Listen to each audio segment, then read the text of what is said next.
Hello, everyone. Welcome to week 13 of Dropped Frames. I'm JP McDaniel, joined by the normal host, CohhCarnage, and Ezekiel III. And this week's special guest is none other than Player Unknown, also known as Battle Royale Mod, the creator of it. I feel odd. I don't actually know your real name. Oh, my name is Brendan. Did you know that, Co? Am I just the asshole here? Okay, good. We're both assholes. I know everyone by their username. Yeah, I think you kind of like popped up with the first time I actually met you in person at the H1Z1 thing when me and Co were out there back in right. January, I think, or maybe that was early February. I don't know. But yeah, you popped up out of nowhere. We decided to have you on because we want to talk about Battle Royale games and kind of everything that's happened with your mod, and now I think a full-fledged game coming out, or at least you're working on it, right? Yeah, we are. Yeah. Well, we're hoping to. We're hoping to. Okay. Well, we'll get all that information and more plans. In the second half of the show, where we'll be talking about that and poking your brain about everything that is Twitch and kind of indie game development and mod development. But before we get to that, we got to talk about what we've been playing, and we'll start with you. What do you play in your off time, Player Unknown or Brendan? Player Unknown just does not. It doesn't roll off. Doesn't roll off the tongue. I gotta say, at least in a talk show environment. Just call him Pooh. Pooh. Pooh. P-U, Pooh. Do people call you Pooh? Is that? I hope not. Okay, don't. That's a bad idea. Bad idea, Zeke. Abort. Oh, father. Abort. What do you play in your off time, man? I'm interested. At the moment, I've been playing a lot of City Skylines. Yeah. I like that game. I was a big fan of Signal City way back when, and I just love Skylines.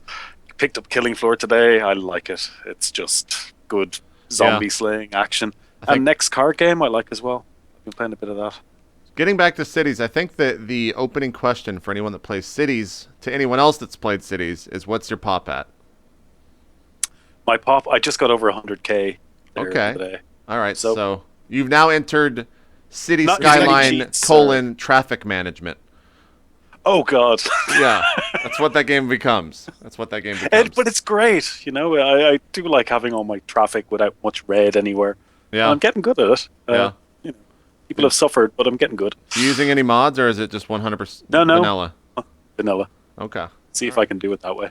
All right. Well, you'll have to keep us updated on Twitter because it gets, in my experience, around 100, 150K is where the game started to devolve into like not being fun and just like tinkering with the roads for no reason. And just like creating stupid shit within the game is where that's really what it devolved into. Oh no, I was watching you flooding your city. And yeah, it did. There was a lot of flooding, is what happened. Yeah. So and it's time to play with them now. So yeah. Is that what happens in every Cities games? Like eventually you're just like, let's just kill everybody. Let's see if they can survive this. Yeah. Have they put in mod support yet for like disasters or anything in Cities? Does anyone know? Not that I've seen, which is really unfortunate because that was a huge bonus to the SimCity series. I really loved having that challenge there. I love that in SimCities was just having a volcano pop up in the middle of your city. It sucked, but it was also something to do, right? That wasn't like road management. So, what you mentioned, Killing Floor 2. I think that game's going to start blowing up on Twitch this week because the beta is out. Is it the beta or the full game? Stress test. Okay. I mean, there's no solo play at the moment. It's only online. Okay. I'm not sure how many servers they have up. Right? Yeah. No, I didn't play Killing Floor 1. Watched a lot of it. Did you play a lot of it, Co? I actually used to play. I had Undead's Days, where every Wednesday we'd all get together as a community and play like zombie games. And Killing Floor was one we did all the time. I'm actually really curious to talk to someone who's spent a lot of time with Killing Floor 2. I'm wondering, is it just the same thing as Killing Floor with more stuff, or do they change anything? Like I'm not sure. I haven't played it yet. Well, if it's the same in that you're running around killing a lot of zombies. Like the modes that I played was just waves of zombies would come. And then you'd go and rearm, and then another wave would come, and you'd rearm and keep going until everyone was killed. Cool. Sounds about the same. Yeah. Does that devolve into like the Left 4 Dead-ness that Left 4 Dead does? Like I'm curious, like what... I look at those games, like the Horde mode games, and I'm just like, what is the draw? I think the big thing, Killing Floor, and I'm sure 2 probably does the same thing. Not only does it offer kind of a progression, there's like a store that opens up between rounds. You can really kind of bulk up. A lot of times there's skills with skill trees you can work down. But I think a big part of it is that they're cooperative, and a lot of people like that. So it's just a group of players, humans, generally versus the AI that gets more and more and more hard. So it kind of has a competitive feel, but at the same time, you're not playing other people. It's pretty much like a glorified horde mode, right? Is that a... Yeah, essentially. Okay. I don't know. Multiplayer glorified horde mode, yeah. I feel like I got that out of my system, like with Left 4 Dead 1 and 2 years ago. I had never played the original. I didn't even know what Killing Floor 1 was. I knew it existed. I had no idea what the game was. But apparently it's like a huge game that a ton of people love playing at like LAN parties and that type of setup. So, Ko, are you thinking about playing it? Zeke, you thinking about playing it? Is it even on your radar? Now it is. I mean, yeah. I love zombie games. I'm not even gonna lie to you. You know, I was gonna come out and hate on them, like, oh, another zombie. Fuck it, I love fucking zombie games. I'm not even gonna pretend I don't. So now that you mention it, yes, I'm probably gonna get it and play it because I love zombies. Yeah, and it's got gore. What did you get to a boss? God, I just want to call you Pooh now. I'm sorry. Don't put that on me. I'm sorry. Brandon, I'm sorry, bro. What is with your nicknames that have to do with feces? Like, I'm King Shit, he's Pooh. What is Ko's name, huh? Hanger on. There you go. The hanger on. Colon. Yeah, there you go. Oh. Good job. Good job. CohhCarnage. So are there bosses or anything? Or like, how does it... I know there was big fat zombies that were bigger than the rest of them, and there's all different types of zombies. I mean, there was about at least 5 or 6 different types that I saw. And having the gore element, being able to blow their heads off and arms and shoot their stomachs out, shit like that, that's good. Yeah. I like that. I was watching a little bit of TB's video that he put out this morning of it, and it seems like they have pretty good gunplay in the game, and it has a good variety. It kind of has like an RPG. Is there leveling up, or is there... It seems so, yeah. You can get perks for your character, whatever. So it's perk-based, okay. Yeah, you've got like 5 different base characters you can choose from. You can customize them a little bit. Gotcha. Put different face wear and stuff, and then you can level those up. I'm going to check buy Twitch. Different weapons and stuff. See, it's kind of like CSGO, I suppose, when you're rearming as well. You go to the rearm point, and you can level up your weapons if you've got enough money and stuff like that. Oh, yeah. Killing Floor 2 already at like 45K viewers on Twitch right now, and it launched this morning. So I bet you that's going to go up. Wow. Well, Lyric's got 40 of those, so. Oh. Yeah. But I bet you that goes up over the course of the day. More people are going to be streaming it, trying to catch the fall off of Lyric. So I want to check it out, though, at least just to see what it is, so I'm not ignorant of the game. Because I have no idea what... Again, everyone talked about Killing Floor 1. I was looking at like a NeoGAF thread on it.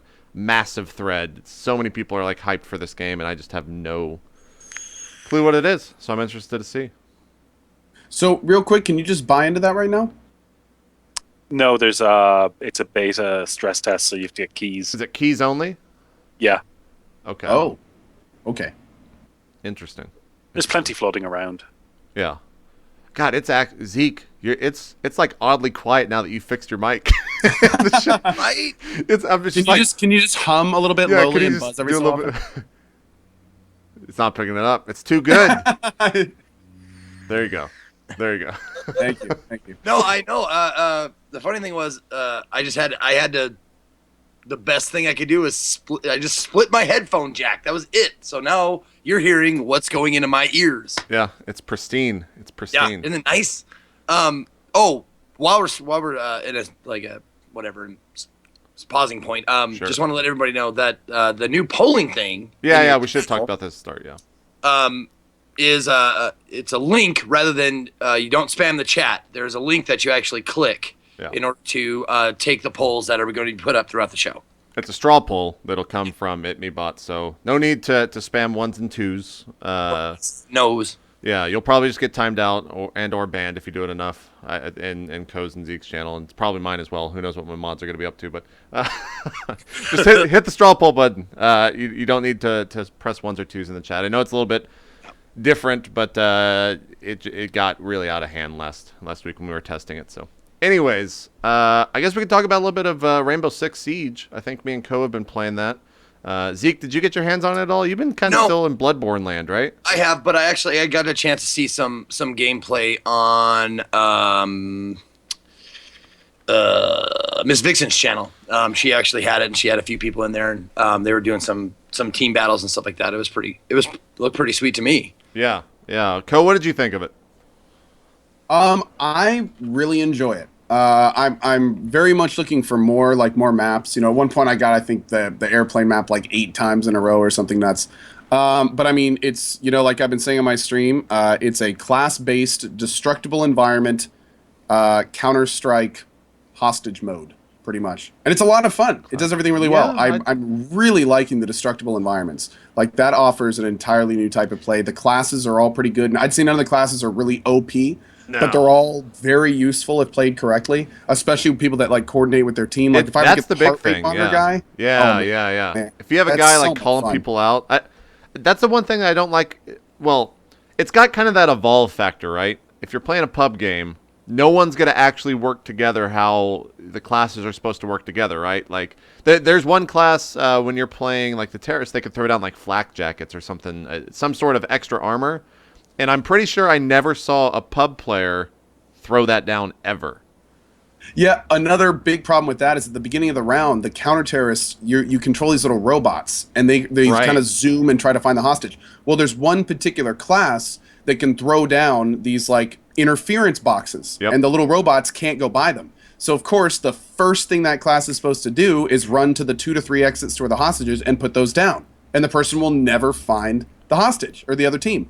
But no one does that ever. Yeah. So it's like the whole class is designed for this one purpose, and no one barely ever does it. And then the weird part is if you don't do it, then there's really no use to the skill for the rest of the round. No, you can put it behind reinforced walls, and then they can't blow it because the charge, the detonator doesn't work. Cool. So see, I didn't know that. That's awesome. That's so really cool. In a lot of the rooms we were playing yesterday, we would fortify the entire room and then put those on each wall. And then the only ways they could get through is by like using the little melee attack to like burst in through a wall and try to take you out from that, or coming in from the ceilings. Because you can only reinforce 2 walls per character, so a total of 10 walls on your team per round. So let me ask you this: like, feasibly, you could destroy most every wall that's not reinforced. Like, if someone's hiding behind something, you can blow it up, and they'll be not hiding. For the most part, yeah. Some walls, a lot of the walls that have like alpha on them because they just didn't put the textures in because they weren't ready. You can't manipulate those, from what I've seen. But if it's like shitty looking cardboard, you can just go up and like.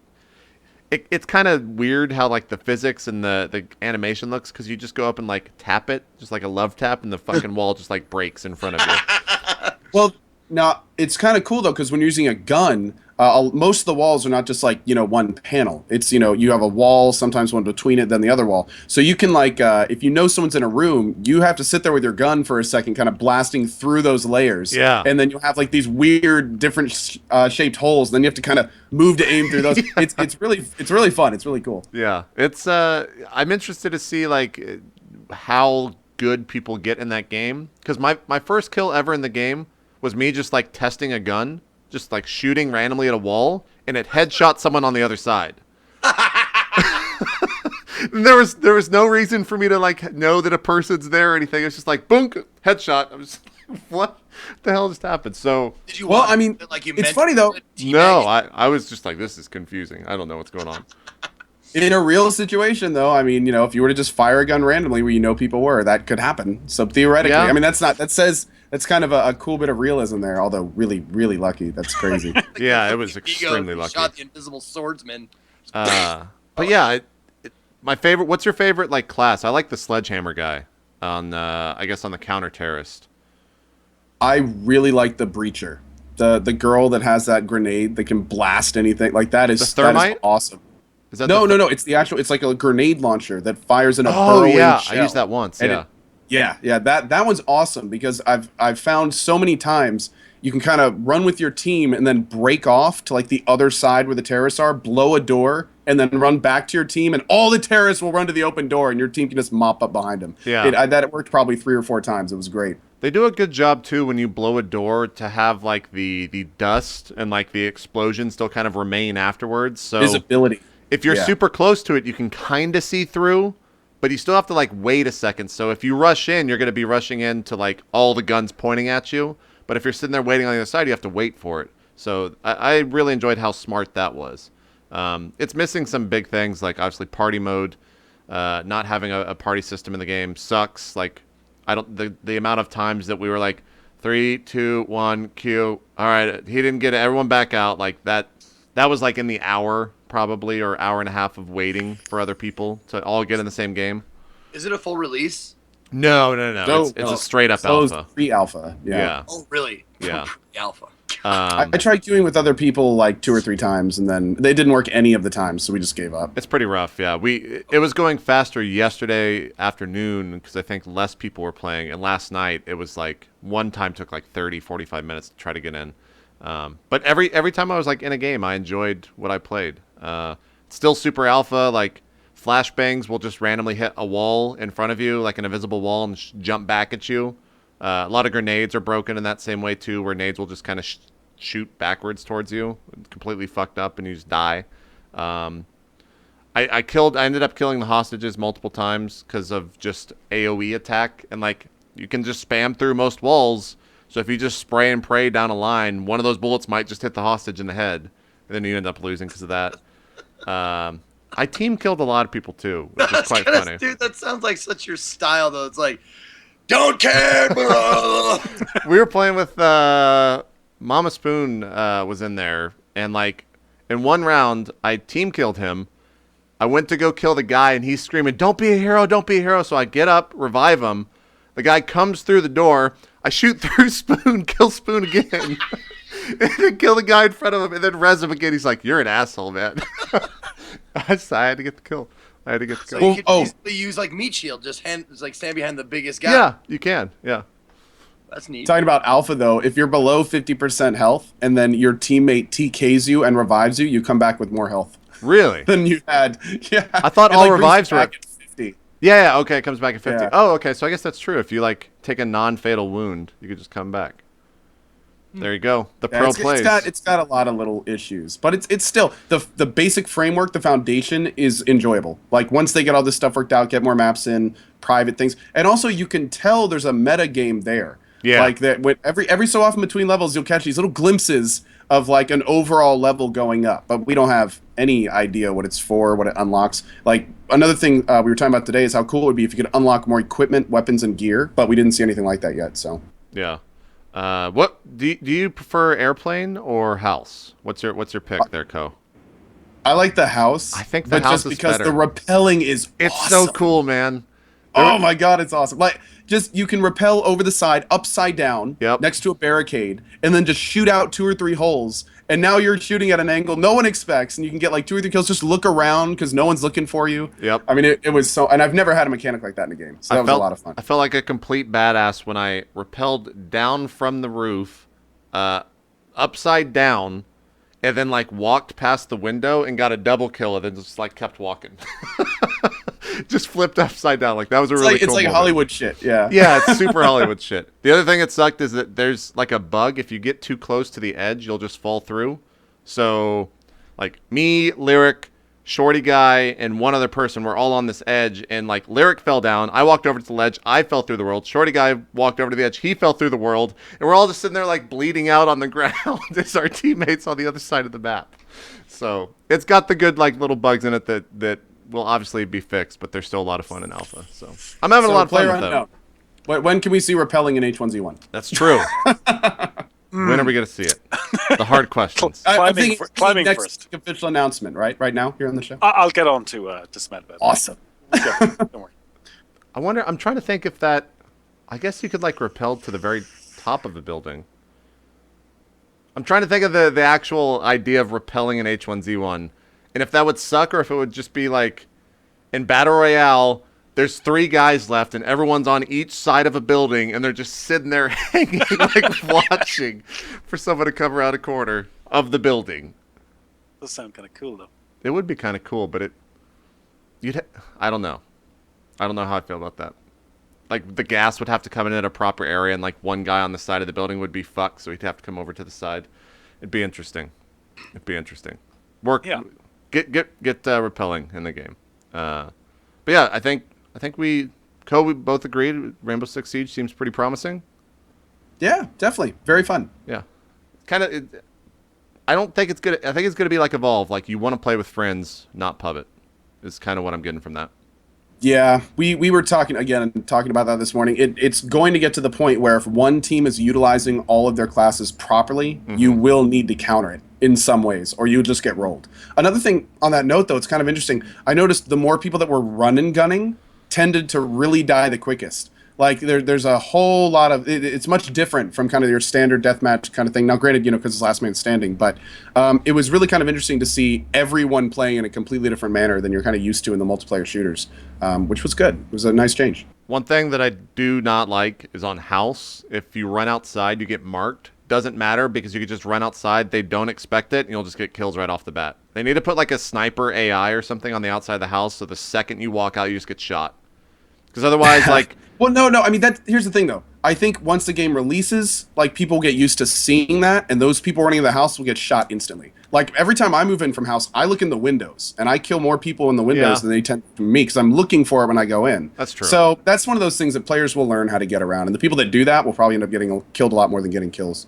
Or, maybe just every other round or once a round in like a competitive match, you just send one guy outside and hope for the best. See if it's a wild card. Yeah, you just sneak a kill in with like the FAMAS because it's such a good gun. But yeah, I think I'll probably be playing that some more. You gonna be checking out later this week on your stream? Some more Rainbow Six. Yeah, okay, cool. Zeke, what have you been up to on your channel, man? Well, I'm still plugging away at Bloodborne. I just take a long time, and I'm doing a build that takes forever. But that's Bloodborne is that's played out old bullshit. No one wants to hear about that anymore. Is it? No, I'm kidding. It's like a week old. I'm still loving it. Yeah? I'm still loving it. I'm still like plugging away through my first playthrough and stuff like that, trying to obstinately, I'm like, I will not use certain weapons. I will not blah, blah, blah, because I have this character in my head that I'm trying to create and, whatever. But I got a chance to play Mortal Kombat X this weekend, which was really, really cool. I haven't played Mortal Kombat seriously since Mortal Kombat 3, so it was neat to see like all the changes and talk to a couple of guys behind the scenes of the game and like all the stuff that they have in store and like stuff that I can't talk about, quote unquote. Sure. That's coming and that kind of thing. But it was really cool to see like Goro on there and some of my favorites are still around. Like you couldn't get rid of Scorpion and Sub-Zero, but there's some also very, very cool new characters that I was really interested in playing. I can never remember their name, but there's this big guy with a little girl on him. Like it's like the Master from Mad Max, but he has like this huge guy. Like it's like something in Fair, and I can't remember. But that was my new favorite, like new character to play because I just like the Total Con. Is that it? Nope. It's it's two names. I think it's like FER. I'm up on the wiki. Hold on. And I can't remember. It's got to be. Yeah. No, not Total Con. You're right. Yep. Fuck. What? I'm like looking at the player list, but I can't see it. Not that. Not Devora. No, Devora's the insect chick who is disgustingly amazing. I hate bugs, so I can't play with her. No one in chat. You guys didn't play her much, or play that character much, at least from what I saw on the stream on Saturday, the one that you're referencing, right? Yeah, Farah Tor. Thank you. Farah Tor is the name. Oh, okay. There you go. Yep, Farah is the name of one of them, and Tor is the name of, I'm guessing, the guy. But you can like throw her, and she does like cool like maneuvers and stuff. I really adhered to that one. But that was really cool to see the Twitch headquarters for the first time. Oh yeah, it was the first time there? Yep, first time there. Did you get to partake in their crazy, stupid kitchen? Oh my god. Yeah. Beer on tap 24/7 that they just bring a keg in every day of, and like and the catered food twice a day. Careful with this. Like I walked in there like, all right, because I got there at like quitting time, and everybody's just like having a beer, and they're like, careful with this beer. It's like 12% alcohol. It's like Jesus Christ. Cha-ching. Yeah, no kidding. But I walked. Yeah, they have beer on tap. They have like an awesome kitchen. Like they treat their employees like really right. Well, they basically make it so they can't leave. That's how they trick them into working. Why would you? That's literally what it is. They trap everyone in there, just like the Rainbow Six Alpha, where you can't actually find the quit button because it doesn't exist. You have to Alt F4, and They're trapped inside the offices so they can work. Yep. That's all it is. Yep. That's all. But yeah, Mortal Kombat was. I mean, it's fluid. It's awesome. There are a lot of questions that I can't really answer about it just because I don't know the answer. It's like people were asking about environment kills. I don't know if there's any environment kills. I'm not positive about that. We couldn't get a couple of the modes to work. There was a test your might that they brought back. I don't know if it was in the previous version, but I remember that from the arcade. Yeah, the tower. The announcer going like, "Test your might," and you just whoa, whoa, whoa, and then through the boards and shit. But we didn't get a chance to test that because the version they had glitched out, so the tower mode was out of order. Oh, that's the word. That but sucks. Yeah, but I mean, playing as Goro and watching his fatalities was really cool. So, question for you in terms of streaming, but also just in terms of playing. Is this the type of game, and it does have a story mode in it, I understand, but is this type of game that like a solo experience would be something that people would enjoy, or is it a party game? I played some of the story. I played like I want to say like an hour of the story, and if you're an MK fan, then yes, absolutely. I mean, the story is good.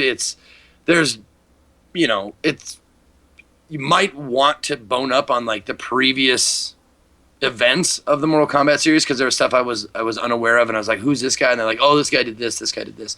But as far as that goes, the story mode is actually pretty fun, as much as I played of it. So I'd recommend it. I mean, I'm gonna play it like when it comes out. I mean, they sold me on it, so yeah, it seems pretty involved enough. Like, did they give you an estimate on how long the story is at all? No, they didn't. I didn't ask. Okay, all right. I know that like the Injustice, I forget what the actual name of that, but Injustice had like a story mode to it, and it was really cool. But that was like with a bunch of DC characters, so that might have been a bigger draw than maybe if you're a big fan of the Mortal Kombat characters, they can make it interesting.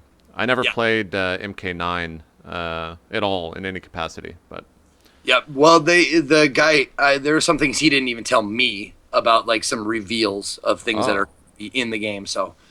He said, because he specifically said, don't do this tower because there is a reveal you can't reveal. Oh. Okay, geez. But yeah, so apparently there's going to be some fan service. Yeah, I wonder if that's like hidden characters or... I'm assuming. You got to think that it's hidden characters, right? Well, of course. Like, the Mortal Kombat roster is so deep. It's the 10th game. Well, and one of the coolest things of the first game they put out was there was hidden characters like that. You have to, when the shadow is over the moon, you press this thing, and then you get to fight a new character. That's true. That's true. If they didn't have secret characters, I'd be severely disappointed. Did you take a look at the crypt or what is that the name of it? The place where you can like earn more fatalities or something like that? Was that in the game? No, I did not see that. Okay. There's like some, I don't know if it's like a challenge arena. It was in Mortal Kombat 9, and I feel I'm not adequate. I don't know enough to talk about it. But it seems like that's how you're going to learn, like get more fatalities for your favorite character and stuff like that. More outfits maybe. That's the kind of stuff that I'm interested in. The one thing I'd never understood and or don't understand, they have these moves called X-rays, which I was consistently calling limit breaks. But you get your bar all the way up, and you have these X-ray moves where you press both triggers and you hit them, and you do this cool like animated like thing, right? What I don't get is like the animations that they show you, bones breaking and like chomping heads, like that shit would kill you. Like that's and they just get up. And they get up. They're just like, meh. Yeah. Brush that shit off. Keep going. And I was like, wait a second. I was watching a stream this morning that showed a video that was a compilation of fatalities and then X-rays. Yep. And I thought X-rays were like fatalities that they're still alive after that? Yep. Dude, one of them showed a guy's like 4 vertebrae shattering into 1,000 pieces. I'm saying. They'd be all like, hold on. Are we really arguing the reality of Mortal Kombat? The realism? And the realism of Mortal Kombat. A game where in the first one you would just uppercut someone's head off and then they would fight the next round. Like no. Okay, that's totally different. Fatalities, brutalities, totally different. And that's as far as I know. Now, brutalities are different in that they're fatalities, but there's certain parameters that have to be met in order for you to do that. Fatalities you can do at the end of any match, but brutalities, like certain things have to happen. Like there's one with Sub-Zero where you have to make the last hit your ice thing, and you have to be this far away. in order to be able to do the brutality. Huh. I wonder if they want that to like I guess I look at it from a competitive aspect. Like, if they want that to be kind of a thing that happens every now and then in the competitive world to make the matches more interesting to watch, or if they want it to be kind of like a fan or like a celebratory fanfare thing where like, hey, if you do this at this time, more cool shit would happen. Like, I wonder what the reason behind that is, why they put that in the game. Because it seems like such a specific thing that the casuals aren't going to know. So when it happens, they're going to be like, what the fuck was that? But when like it happens in a competitive play, I don't think they just want to win, right? Yeah. So no, it's just like friendship. It's just like babality. It's just like all that shit they threw in. It's just like, what other goofy shit can we throw into this? And but that's some people enjoy that shit. I was trying to do it, and it's like, oh, I didn't do this, and I wasn't this far away, and blah blah blah blah. Yeah. I will say, in terms of appeal, I'm guessing those specific things were made so, like, what happened to me, some people will see them and just like, whoa, that's incredible, but then in context, it's kind of like, that's kind of, like, it seems like something they made specifically so, like, look how cool this looks. Like, not necessarily anything for the game. I mean, that's kind of what X-rays are, right? I mean, they're a mechanic, but... Yeah. You just described art, though. Yeah. You just described art. It's like, hey, look how cool this is. No, yeah, well, I'm saying that, and that's cool, but it has nothing really to do with Mortal Kombat or the fight, but that's what I like about fatalities. The fight's over, someone clearly won, and then here's something cool. But to have that kind of interspersed throughout the fight seems kind of jarring, because then the whole fight's paused, and you're just sitting there waiting for it to, something you've seen 30 times, and you're waiting for it to finish, and then you're back in. Yep. So, yeah. Sniper Elite fans, dev team. Yeah, exactly. Zeke, where are you at in Bloodborne?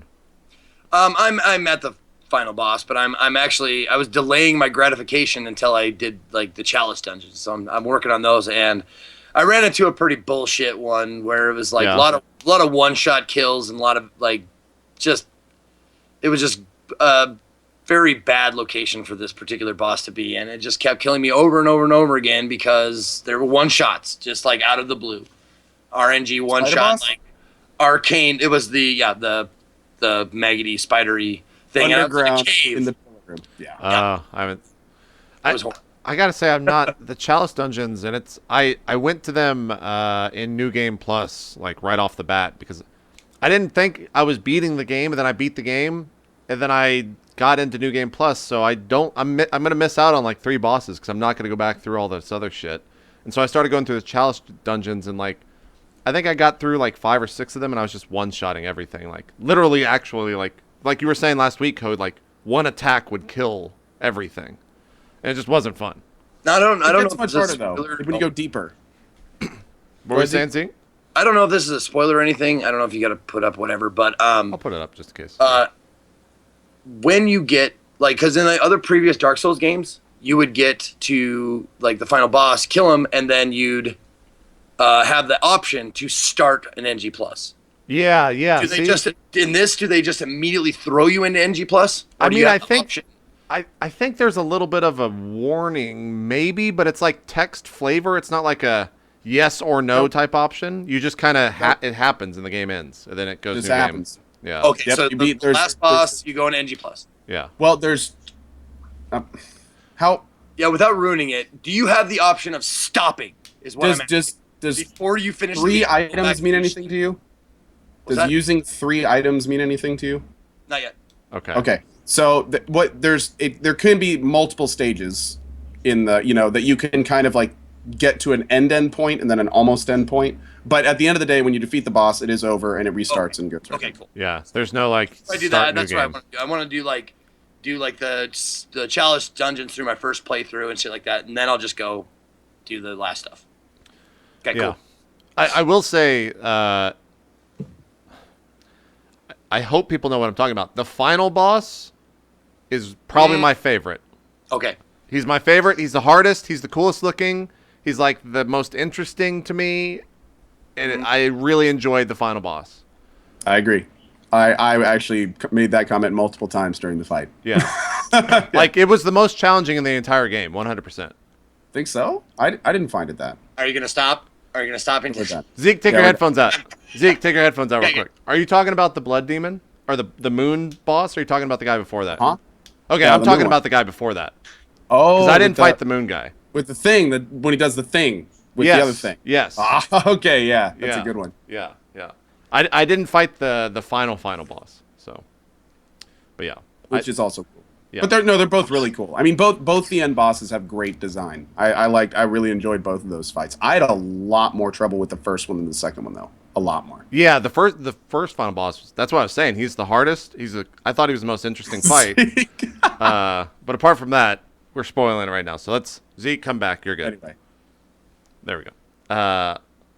Still, spoiler alert: Zeke, you're gonna suck on both of them. Don't worry Well, about it looked pretty funny what you were saying. yeah, you're gonna suck on both of them, Zeke. That's all that's gonna happen. Oh, good. Thanks. Great. No problem. No problem. I'm taking the spoiler warning out. You'll probably beat Bloodborne this week, you think? Is that a fair estimation, Zeke? Yeah. Yeah, Okay. I will definitely be beating it this week. I might even play it after the broadcast today because I really want to get this done and move on to That's what I did. other stuff. Well, I don't want to. I mean, I'm loving it, man. I really do. I mean, it's hard. It's frustrating, and I scream and cry like a little bitch. I feel like those casts are so different from other casts that I do that I was like tired of doing those casts, if that makes sense. Like the Bloodborne cast, because like you can't really read chat too much because someone's going to tell you something that you don't want to know. Right. And then you have like this inherent feeling of like being upset and or stressed out because you can't read your chat. So I just get tired of that. Yeah, and that's the thing. Like you kind of have to relax a little bit if you're gonna have not hurt feelings in the chat. Yeah. So I kind of just let the tips like do this to kill this guy. Like I have started letting those slide because I won't do that. I just won't pay attention to them because I want to, I'll do it my way or no way. Yeah. Because I want the victory. I want my own victory. Sure. And it's I fine. will die. Dude, Those slide, but like if someone says the last boss is Voldemort or whatever, be like, get that motherfucker out of here. Yeah. You do the pause to think where you want to do, and then you're just like, get him the fuck out. Get him the fuck out of Before here. I say something I don't want Fucking to. Spanish out the door. Yeah. See, man, Zeke, I'm exactly the same way. I'll come up with a boss, and I'll be like, I'll go to his left 20 times. Everyone will be like, go to his right, go to his right.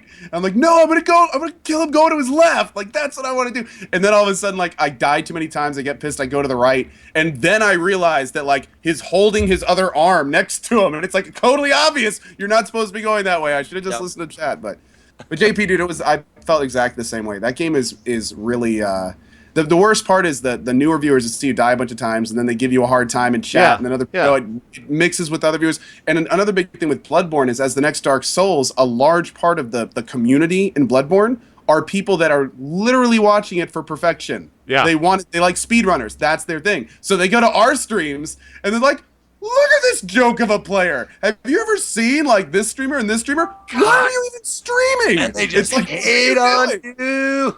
Yeah, that's true. Now, Player Unknown, have you played any Bloodborne? Yeah. Yeah, I was about to ask, do you play any of the Souls games, Player Unknown? No. I was more always into sort of more realistic military simulation. Yeah. Do you enjoy watching them played? Yeah, I watched a good bit of Bloodborne being played, actually. Looks fun. I mean, looks tough. Jesus. Yeah. But, yeah, no, not really my kind of game. Okay. Like, even when I used to do tabletops years ago, it was always more cyberpunk, that kind of end of things. Sure. Yep. SLA Industries, I don't know if you ever heard of that. Sounds familiar for some reason, but I don't know why. It does sound familiar. No, I completely understand that because I'm the opposite. I'll do high fantasy magic and dragons and shit way, way, way more than I will do the military sims and that kind of shit. Sure. Yeah. Each to their own. Yeah. Co, you're still playing through Pillars? Yes. How many hours have you put into fucking Pillars, man? My game is now over 30 hours. Okay. I just got to Act 3, and well, I guess I don't want to answer that. it has been. I've been waiting for a game like Pillars since, for over a decade. It's been phenomenal. Oh yeah, I've absolutely loved it. I mean, there's definitely a lot of parts of it I wish were a little bit better, particularly with like the stronghold is really kind of surface level. Some of the classes get relegated to one or two abilities, but overall the story, the characters, the environment, I mean, it's very clear when you play a game like this that they just don't make a lot of games like this anymore. Yeah. So if you like that kind of thing, it's like a really good book came out if you just love an author. But it's been a lot of fun. I'm looking at your barbarian, and it's been a while since I've watched you play it. I guess last week was the last time I saw him, and now you've got 2 glowy swords, and I'm just like, shit. Maybe I should play that game. Dude, you start getting crazy stuff in this game, and the enchant system is fantastic. Like, it's so easy to just kind of tailor all your character's gear to exactly how you want to. Really rewards you for taking your time, doing side quests, exploring all the maps, getting all those extra items. At the same time, I'm playing on hard, so it's still really difficult at times. Like, there's been a few fights that I've had to try 10 times in a row, and then I'm like, okay, I have to come back later. Like, I can't do this now. But then it's so rewarding when you go back, 10 hours later in the game, and you 2-shot, and you're just like, yeah, that was good. Do you find it easier now to interact with viewers and because you were mentioning the reading and all the text and stuff like that? Does it get easier, more flowy? Yeah, well, it's probably just a steady pace, right? I have found this medium that I really like. I don't read everything anymore. If it's not pertinent to what I'm either working on or the story, I'll kind of skim it, and if there's anything important, I'll tell chat. So I actually am really lucky because I read really fast. So I can go like, okay, nothing there, click, nothing there, nothing there. Okay, let's try this. Oh, okay, this is important. So-and-so and so-and-so, so-and-so. Okay, let's try this. Nah, and then we'll just kind of skim through that. And but the good part is I've done so much side stuff that I'm getting to the main story, and thankfully that's where the voice acting is. So now we're really getting into, I don't want to spoil it, but I just got to this big scene where a huge amount of the decisions you've made up to that point in the game are all of a sudden, plowed into this one scene. It's kind of one of those kind of cool. Mass Effect, Dragon Age, kind of everything comes together. And it was almost entirely voice acted. I was sitting there the whole time just clicking and watching oh, this is great. Does it get better about that? Because that was one of we were both saying how some things were just voice acted and other things weren't at all. What you'll start noticing is the stuff that's not voice acted is the stuff that requires stats or certain things. All of the Joe average would click through. Like, if you just go through the stuff that doesn't require any skills or anything to do, it's almost all voice acted. But when you start kind of going off the beaten path, I did one as a Joe average, and it was entirely voice acted. I went through, made a couple different decisions at the beginning, and nothing was voice acted for the rest of that conversation with the same NPC. So I'm kind of hoping that at one point they release a DLC and really complete the experience by voice acting everything. I almost wish they'd start another I would donate to a Kickstarter have it all. Just to have all of this game voice acted. If they open a new one right now, because it's the voice acting's great, but it's really odd when it's only a fifth done. I think I would probably play through the entire game if it was all voice acted, fully voice acted. I can't tell you how many people have said that. That's another thing. I'm kind of concerned they've dropped their audience, their potential audience, a lot. It's already kind of a niche game, so to have that also be a factor. If it was fully voice acted, I think that it would get a lot more exposure, especially on Twitch. I know alone on Twitch it would. Yeah. Well, I bet being a shitty community theater actor that I have been for years, you could reach out and they do shit for free on the cheap. If they asked me to do one character that had a few pages of a script, I'd be like, fuck yeah, do it. Sure, I'll do it for you. I want to be in a video game. I'm sure there'd be a ton of people. I'm sure they could actually get that done. Yeah. Yeah, I don't. You were talking about that game not being so big on Twitch. I feel like those type of games, I wouldn't say by design, but they don't necessarily need it because all of the people that played Baldur's Gate, that's who that game is for. I don't know if they were looking to get a new audience with that. They probably were, but I don't think they knew that they weren't going to get a new audience for that game, right? That game was made for CRPG players through and through. That's absolutely true, and I think that the fact that it was a kick-started project where it was all kind of already successful before it was even released was a big part of them not having to cater really outside of that niche, which I think is one of the really big kind of excellent nuances of the game. But I will say that I think every game developer is trying to push it forward. I think there's no question that the voice acting that's even there now is kind of a look at, they are trying to kind of broaden out who can be there. There's a lot of features in this game, like the new inventory system, the slimline abilities, the fact that they've compiled stats into a lot more they have kind of generalized it a little bit. So they are trying to get the audience out there. But again, you know, if there's a few key things like the voice acting thing, where if you can't get that down, it's going to stay niche. And again, maybe that's where it belongs. So it's not too big of a deal. Yeah. I really wonder, like, in the like the world of Kickstarter games, like, how much more on top, like, after the Kickstarter and once the game finally comes out, like, is that where I guess they make their revenue? Or is a lot of it made from the Kickstarter itself? Like, how much do they take from the Kickstarter to, like, pay themselves? Like, you know? I'm interested in that. Completely vary by Kickstarter. I personally don't know what Obsidian or what the Pillars guys did with this one, but that's every Kickstarter does that differently.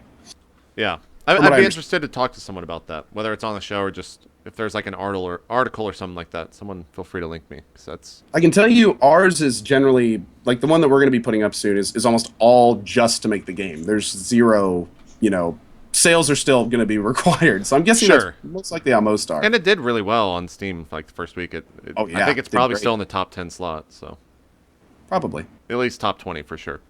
Anyone playing H1Z1 recently? They had a big patch come out. Yes. What changed? I haven't touched it in almost a month. It's been a while since I've revisited. Yeah, me too. Well, they have made a huge amount of very positive changes. Like every I've seen very few games get developed as fast as H1Z1 is. I went back recently. Unfortunately, I got sick on the day. I planned to start my two-year anniversary on Twitch that happened just a few days ago in H1Z1. I wanted to do the whole thing. And I played it for an hour before I had to log off. But even in that hour, the whole, and PlayerUnknown, I don't know if you were behind this, man, the whole intro area to Battle Royale in H1Z1 has been completely changed. Yeah. It's like a little theme park now. Oh, really? I mean, they put cars in there and ramps and hills. So it's not like just an enclosed like concrete square. Not anymore. Well, it still is, but there's just ton to do in it. Yeah. Were you behind that? Yeah. How much of that do you control these days? I guess. Well, no. I mean, for that particular thing, one of the artists was just bored. He said, "I was bored at looking at green hills." So he just, in his downtime at home, he got hold of the terrain tool and did what you see today. I mean, when it comes to the actual gameplay and structure and stuff, I still have a lot to say over what actually happens. I look at more like creative direction. You know, I still will listen to what the guys have to say because they have a shit ton more experience. You know, especially with the more, you know, the marketplace items and prize sets and stuff like that. That's sort of, they've got guys there that worked on CSGO and stuff like that. So, you know, they have experience when it comes to that. But when it comes to the gameplay and how Battle Royale actually goes forward, that way I have a lot to say, which is great. I mean, I wasn't expecting it, so. For the, and I don't know if we're saving this for later, but just for the layperson, just a brief like description of your role in H1Z1. Okay, well, so I did Arma 3 first, well, Arma 2 and then Arma 3, and then before Christmas, Daybreak got in contact, said they loved what I did with Arma 2 and Arma 3, and would I let them license my idea to put into their game as a separate game mode. I said yes, and now we have Battle Royale H1Z1. I mean, that's what kind when you said you did them, you said I did Arma 3 and I did this like. Oh, sorry. So I made Battle Royale for Arma. Well, it was like Battle Royale for Daisy mod in Arma 2, and then PlayerUnknown's Battle Royale in Arma 3. Yeah. Okay, so you're the mod guy. Yeah, I mean, when Arma 2, I did most of the coding myself, and then in Arma 3, I have a guy Ryan helping me do the code. He's much better at it than me. So. Oh, gotcha. Okay. So are you kind of? I mean, I guess screw it. We're not gonna have a break. We're just gonna jump into it now. Are you like the I've decided. Are you gonna? Are you? You said you don't like to do the program, or he's much better than you. Are you kind of the idea guy behind all this, or? Well, no. Like, who created Battle Royale? Like, were you the first guy who's like, I'm gonna make a Battle Royale? Okay, so that was all you. Yeah, it was me at the very beginning. It was essentially me by myself for the first, until we got to Arma 3, really. I mean, I had some help back in Arma 2, but it was essentially me doing most of the coding. The system, the blue zones, the red zones, and the care packages, I wrote all that script myself. Okay. You know, I had no idea that you were that guy. That's yeah. No, it's like, now, don't get me wrong. Holy shit. You know? Don't get me wrong. Like, I've had some amazing help over the last, 2 years I've been doing it. Sure. But the core game and stuff like that, I sort of came up with and created. So go ahead, Co. Real quick, Flare, do me a favor. Because I'm sure that we got 5,000 people watching out here. I'm sure there's people out there that would be very interested in this question. When you looked at Arma 2 and you saw Battle Royale and you said, I want to put that into that, like how right after you decided to do that, what was your first step? How did you figure out what you needed to do, where to go? There's a lot of great games that could use a lot of great mods out there. So what was your process from the very beginning to get to, a stable, I want to give this to other people part?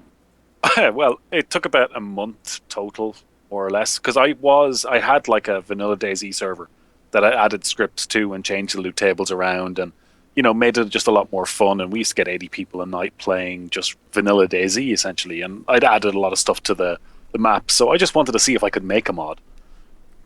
And I saw there was there was the Survivor games, but again, that was controlled by admins. And I wanted to do something that was adminless, essentially. There was no control by anyone over the game mode itself, that it was all random, that, if you were outside a zone, we kill you. I've always seen it as, I tried to kill you. If you survive, well done. But so I tried to make a mod, and there was a mod called DayZ Overwatch, and I took their code and just looked at what they were doing, and then wrote the blue zone and red zone system. And for the first month or so, we didn't have a way to lock or restart the servers automatically. So the first 3 days, I was at a computer. I didn't really sleep, just restarting, locking servers. As they finished games. Oh man. That was a fun. That's rough as shit. Yeah, no. So it took us a while to get them fully automated. Now they are completely automated. Now it's great. We have a wonderful system, but it took about a month initially to get it all working, and then since then it's just been improving steadily. We've been slow at times, but I'd prefer to be slow rather than just rush stuff out. I like to watch people, how they play the game for a long time, see where we can improve stuff. And, yeah. What, answer your question? Oh, absolutely. No, that's excellent. It's very cool.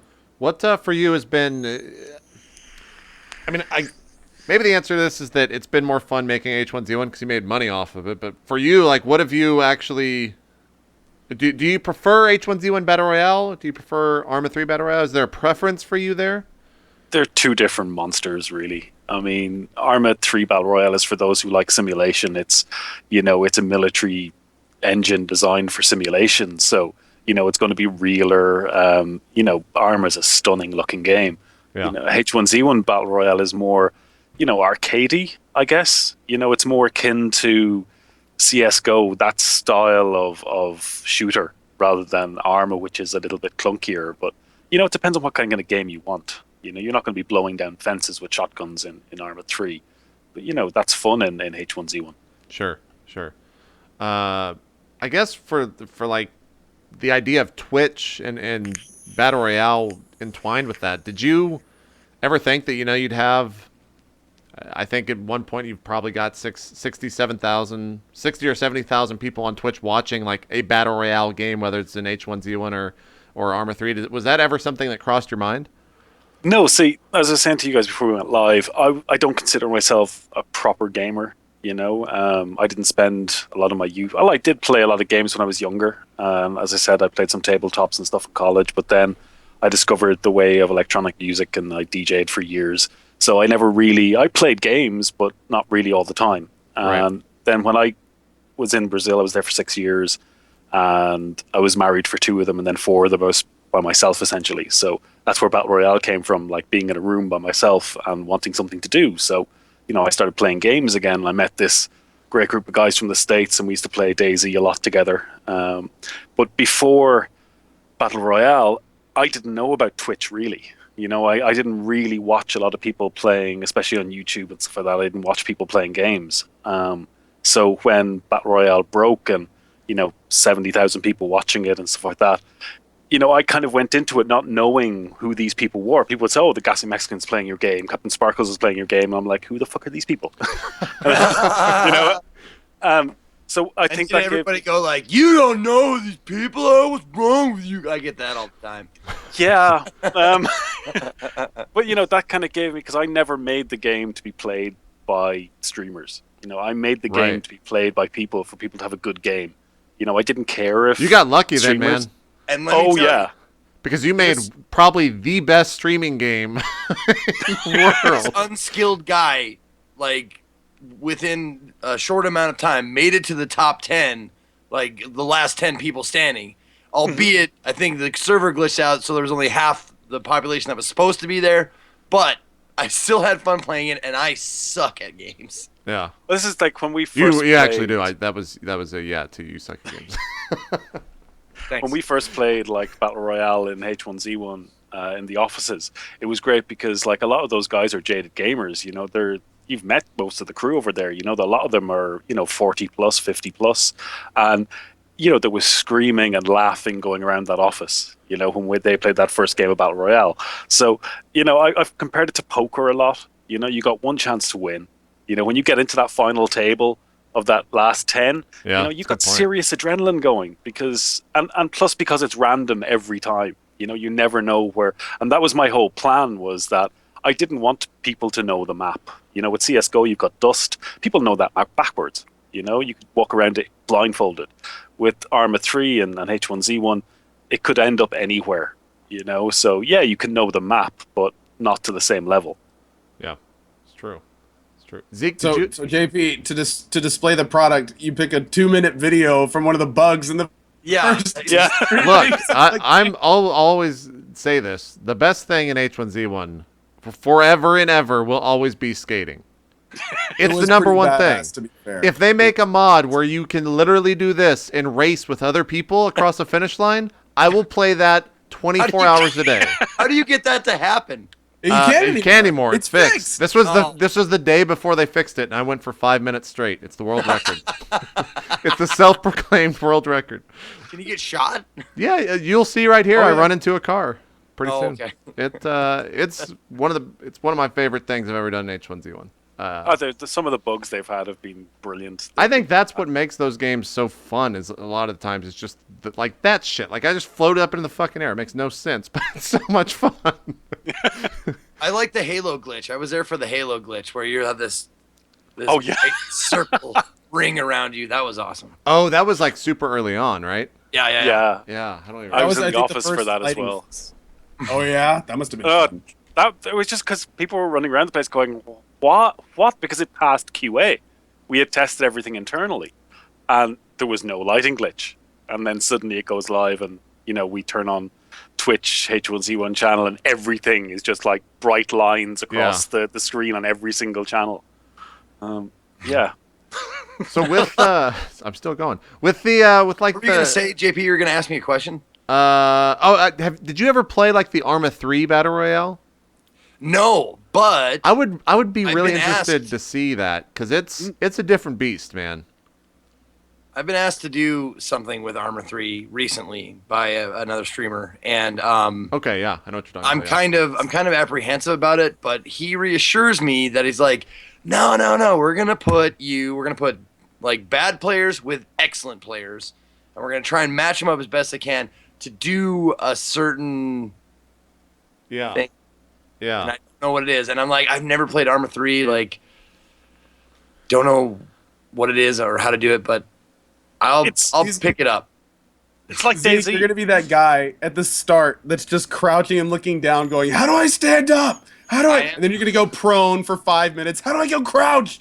Like, it's Arma 3 is the hardest part of Arma 3 is learning the control system. Like, everyone will always say that, and it's forever true. Yeah. Like, is that when you were, asked to do something for H1Z1? Was that a big proponent to it? The idea of like, I can actually have people play a mod that I make where they're not going to be like, oh fuck that, this control system does not make any sense whatsoever. Well, this is it. I mean, in H1Z1, it's just so much easier for people to play the game. I mean, it's just you just click play and that's it, and it's relatively simple controls on your keyboard. With Arma 3, because of the amount of stuff you can do with the engine, it's just ridiculously complicated at the best of times. So you're saying it'd be like sitting down and trying to play that tank game that they made for Xbox with all the like different buttons and controls. Steel Battalion, yeah. Yeah, there you go. Steel Battalion, or mech. Was it mech or tanks? I can't remember. It was Steel Battalion. I think it was tank. There was a guy sitting there, like, reading off the instructions. Now you're going to want to get this off before this happens. I saw that at PAX South. I saw someone with the big controller. Yeah. You know, they were saying that was just awesome. Yeah. That's a really old game too. The funny thing is that the system for that cost like $200, and no one bought it. Like, it was a complete fucking terrible bombshell of a game. But at PAX, someone had like 10 of those in a room, and he had like a flight guide or whatever, like you were saying, just reading off mini megaphone. Yeah, all the stupid little buttons you had to press every single time to like get the stupid thing started.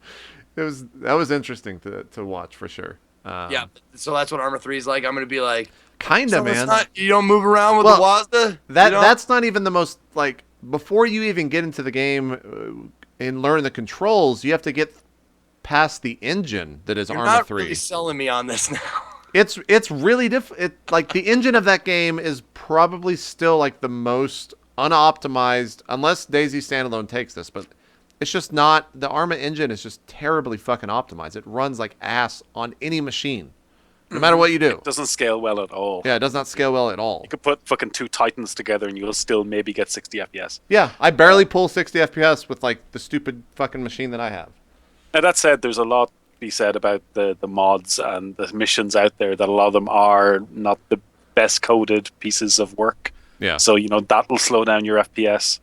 But still, with every Arma update, you're kind of sitting there waiting to see how much more desync it'll bring, or, if it'll clean up desync. Now, they have got a really good community manager, Warden, who does push for multiplayer updates. But, they have, like, DLCs coming out, so they've got limited resources. So, these things will come. I mean, Arma 2 was worked on for something like 7 years, I think. Yeah. So they don't stop working on the engine. This will be updated for the next 2-3 years easily, until they do before. With so many people like watching I guess most recently H1Z1, does it make it easier for you as like the creator and everything to know what to change just by watching a stream? Like, is that a godsend for you?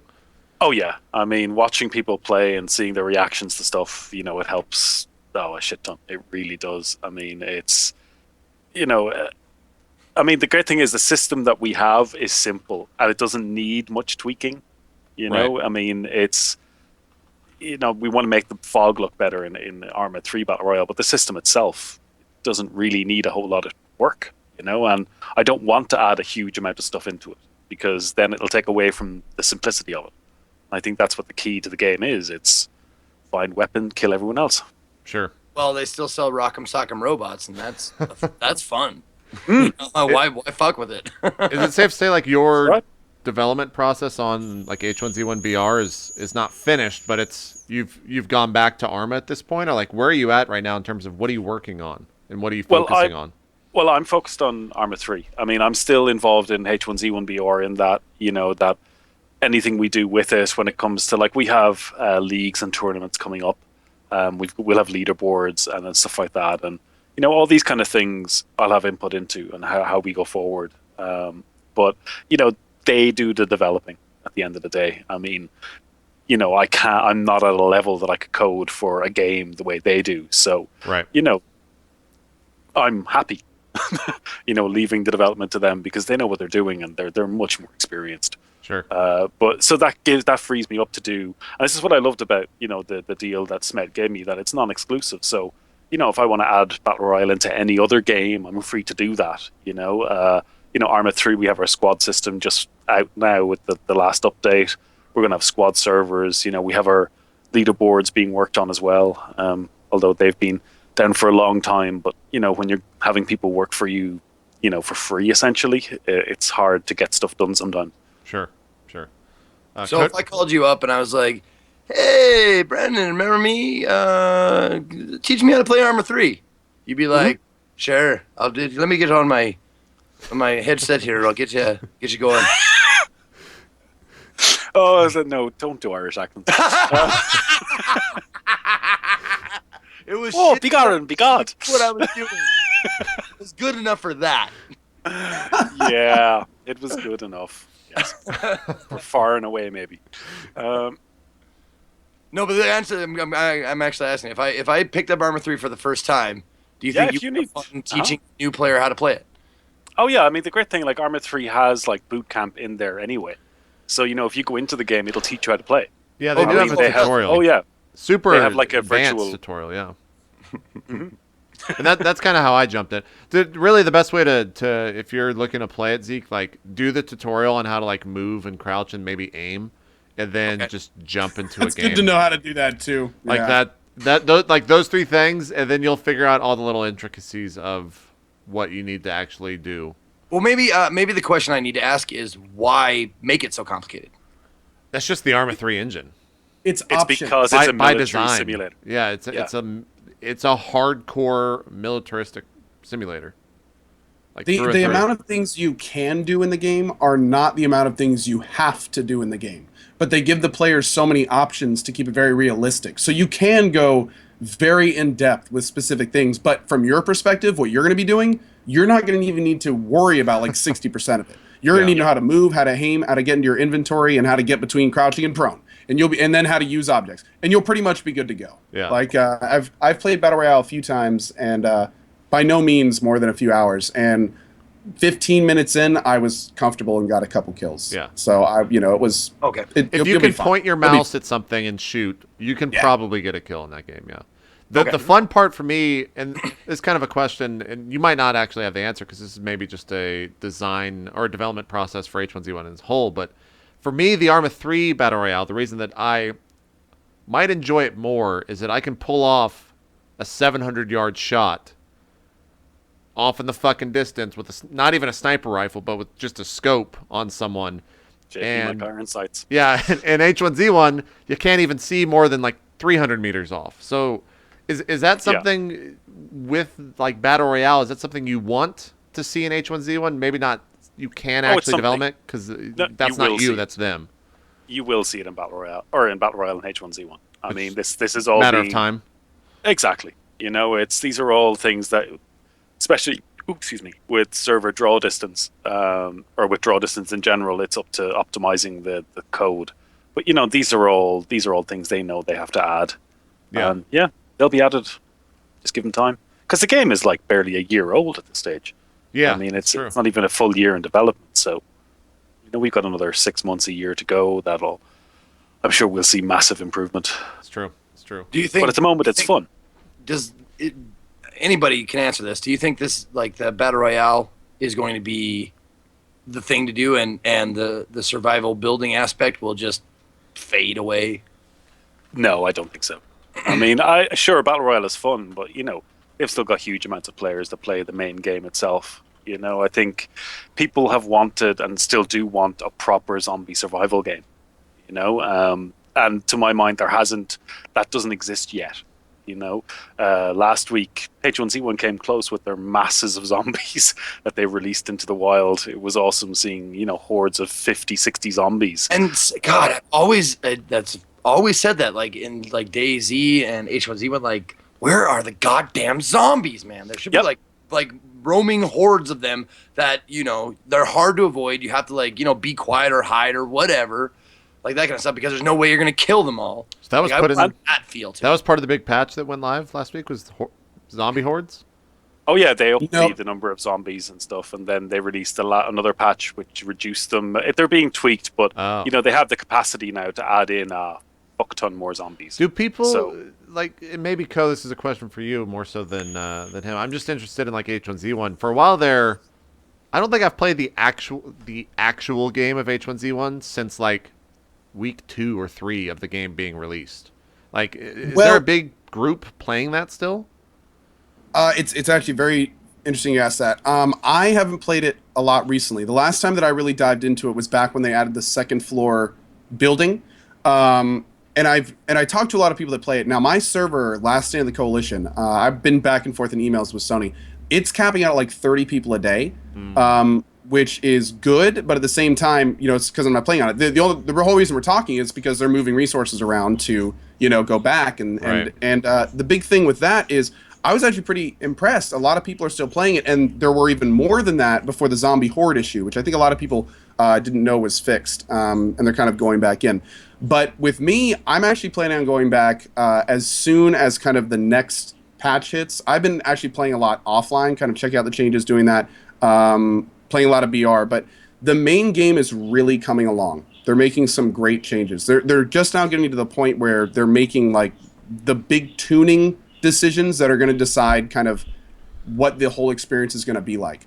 For me personally, I know in the roadmap, I'm really kind of waiting for them to start with the more creative building stuff, like being able to place, walls inside your place foundation, build up multiple layers, have it be more component based than kind of structure based, which is what it is now.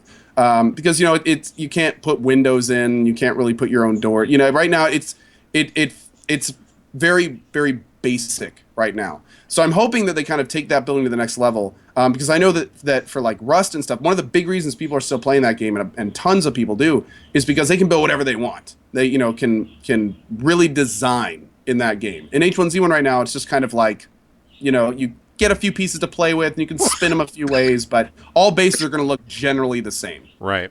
So once that gets rectified and what I call like creative building kind of gets in there, you can really kind of make something that's more unique.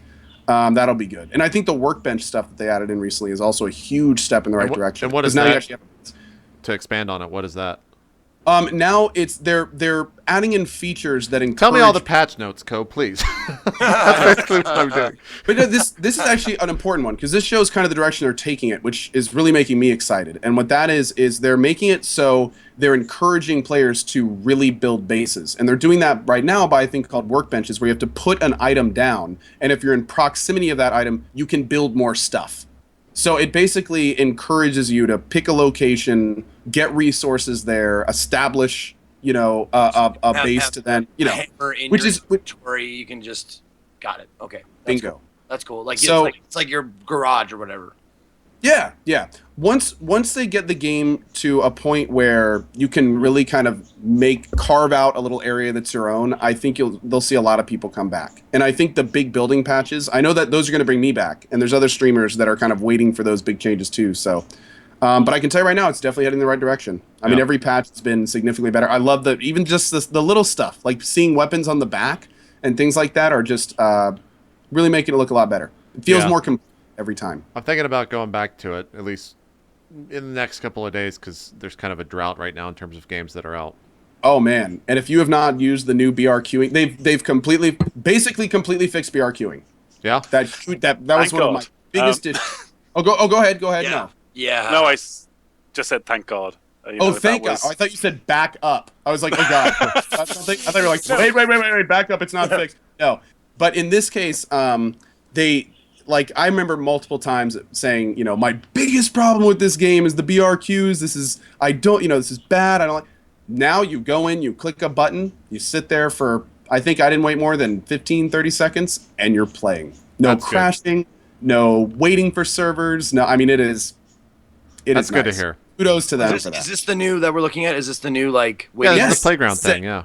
Oh, wow. So there's all sorts of... There's vehicles just laying around, so you just grab a car and start going off... Look! You can see, like, the cars are just flying all over the place. It's a lot of fun. That's cool. Makes waiting a lot more bearable. You know what I'd like to see in any zombie survival game like this is... I like big, huge, mutated zombies, like a boss zombie, like a Colossus, Shadow of the Colossus style of zombie, like something that like a Godzilla that you have to avoid, you have to work together to kill, something like that. That would be kind of crazy to like unleash that on a server, and then like the server actually has to work together instead of just being dicks to one another. Yeah, like everybody has to band up, like or they'll every bait. Yeah, it'll just destroy every building or something like that. Yeah. That'd be cool. That's what the hordes kind of do at the moment. I mean, especially with the last, when there was a massive number of zombies on servers, it stopped killing on sight a lot of the time because you were too busy trying to fucking stop all the zombies that were coming at you. And they were respawning really quickly as well. So when we say like massive, how many zombies were we talking about? Yeah, it was 50, 60 zombies. Oh, wow. Okay. There were people that were dropping into my channel after the patch and saying, your server is unplayable. There, even like 5 of us, we couldn't get into a city. Like apparently there wasn't even enough ammo to kill the zombies, and if you tried to melee them, you would get killed. Yeah, it was. I mean, it was really bad for a while. I don't know. It's like you even describing that kind of hits that tent. Like I want to like check it out because it seems like that's like the Walking Dead scenario. Like you don't want to get their attention. You know, you don't want to do anything. You kind of want to avoid them. You know, pick them off one at a time if you have to. Like I like that idea. The other thing I'm watching you play right now, I guess everyone's watching you play with. There's no crosshair in third person anymore. Did they remove that? It's a dot. Oh, it's just a dot. There's a very tiny. Okay, never mind. I did see it now that I look closer on. But funny enough, I really do hope they add in the ability to do custom crosshairs because there's been more than a few times. I don't have great eyesight, so there's been a few times when I whip around, like I'll just whip around something and I may just lose it for a fraction of a second, and it's. I do kind of hope they let us do custom crosshairs in the future. Gotcha. If I had my way, there wouldn't be crosshairs, but in third person? That's just me. Now, if they removed crosshairs from third person, I would actually be fine with that too. Or do you talk about all the time? Oh no, all the time for everything. All the time? Crosshairs. So you're more about like the realism. I could do that all the time. DTS only, pretty much. I would be fine with that, James. But I mean, the thing is with H1Z1, not our eyes actually looking, so we do kind of need a little bit of help. Yeah. Like real life. I mean, come on. Road man. I mean, the thing is, you need them kind of with H1Z1 because it is that more of a shooter and stuff like that. So having a crosshairs, arcadey, it's necessary for it to be. Yeah, sorry, go on. Well, I was going to say, speaking of which, on that exact note, they have maybe announced this. I know there's been a lot of information, but and maybe you can't talk about this. Are there any plans to soon offer different types of battle royales, like in the battle royale section, checkboxes and stuff? Like, and if so, what kind of stuff do you think we'd be getting? So we have first-person battle royale coming, like hardcore mode. I will actually be back day one for that because we're hoping maybe to add server zombies as well. So have a proper hardcore battle royale with zombies, the whole works. Because when we had battle royale in Arma 2, we had lots of zombies. And it was fun, because, you'd let people go into an area first and deal with the zombies and then kind of go in after them to get the weapons left over or whatever. And I also like that idea instead of gas, maybe? Mm-hmm. Just a wall of zombies. Yes. Like pushing you in. There's one thing I want you to think about this. You can see like so far ahead of you in this game. Would you actually see like thousands of zombies just in a row? Is that what you're thinking? Just slowly walking? Yep. Dude, that'd be crazy. Closing in the map. Yep. I would think that would be. To do no, please go ahead. That's what we used to do in Arma 2 Battle Royale. Was that if you were outside the play zone, we'd just spawn zombies on you. So you'd see people running into the play zone with trails of zombies. That's awesome. And I wanted to add something like if you're in the gas, then we start spawning zombies around you. And, the zombies will follow you out of the gas and then wander back into the gas when you're out far enough. Things like that have been discussed. But again, we have to think about server performance. And that's especially with BR. It's tough to juggle. But they have like their technical director, Cycles Mac Hertz. He's brilliant. I mean, he is like an evangelist about server performance. So, you can be always guaranteed that they're not going to be releasing stuff that will really take down performance very much, which is great. I mean, it's essential. Yeah, it's. I always would prefer to dream big and then tell me what you actually can do. Mm-hmm. Yeah, that's true. Well, that's also really smart. I mean, there's definitely companies that have gone the other way, and the mantra is if you can't play the game, it doesn't matter how cool the features are. So, I mean, I can definitely understand that, but that would be great. I'd love to see some sort of zombie integration into H1Z1, and I mean, it'd be really fun to have it. So if a player stayed in the same area for X amount of times, like zombies would start popping up around them and running in and knocking them out of cover and stuff. That'd be really cool. Oh yeah, I mean, these are all things like because I don't like campers, but again. You do what you need to survive in Battle Royale. So if you're going to camp, that's fine. The one thing I do have a problem at the moment is the massive number of teams. I don't mind if it's, a few people. I was going to ask you about that. I don't mind if a few people band together. Even like, you meet someone in game and you band up with that person. That's kind of natural and it's the way it should be. But, when you get teams of 8 people and 10 people jumping onto a server, with express intention of just wiping everyone else and winning themselves, so we are discussing internally how to deal with this and what would the best way to go forward. Because we do plan to offer squad servers to play on. but that's not going to stop these people from trying to. If I was doing that, I wouldn't play on a squad server. I'd be like, exactly. Yeah, they don't want to fight equal numbers. The reason they want to squad up is so that they always have the advantage. Yeah, and I don't necessarily. Well, we're all talking at once. Go ahead. We'll let Koh go. Right ahead. All right, Koh, go. Okay. Oh, you're in. I'm tagging you in. Wait, no, hold on. Let me go. Go ahead, Zeke. Okay. No, okay. So, what I was wondering, from the person who made the mod, I'm going to assume, now, of course, the official answer, I'm sure, is people can play the game however they want. And we'll assume that's the official answer. But from your perspective, when making this mod, what was your perspective on teaming? It's like, I wanted to have squad play servers for the squads. I don't like team, especially on solo servers where it's, especially for a leaderboard, that if there's squad play on solo servers, I don't think it's fair. People tell me, and I even say, look at the movie, you've got squads of 6, 7 people in the movie, of just curling up in a corner and waiting for, everyone to kill themselves. But, it's not completely based on the movie. There has to be some kind of rule when it comes to, especially solo play servers.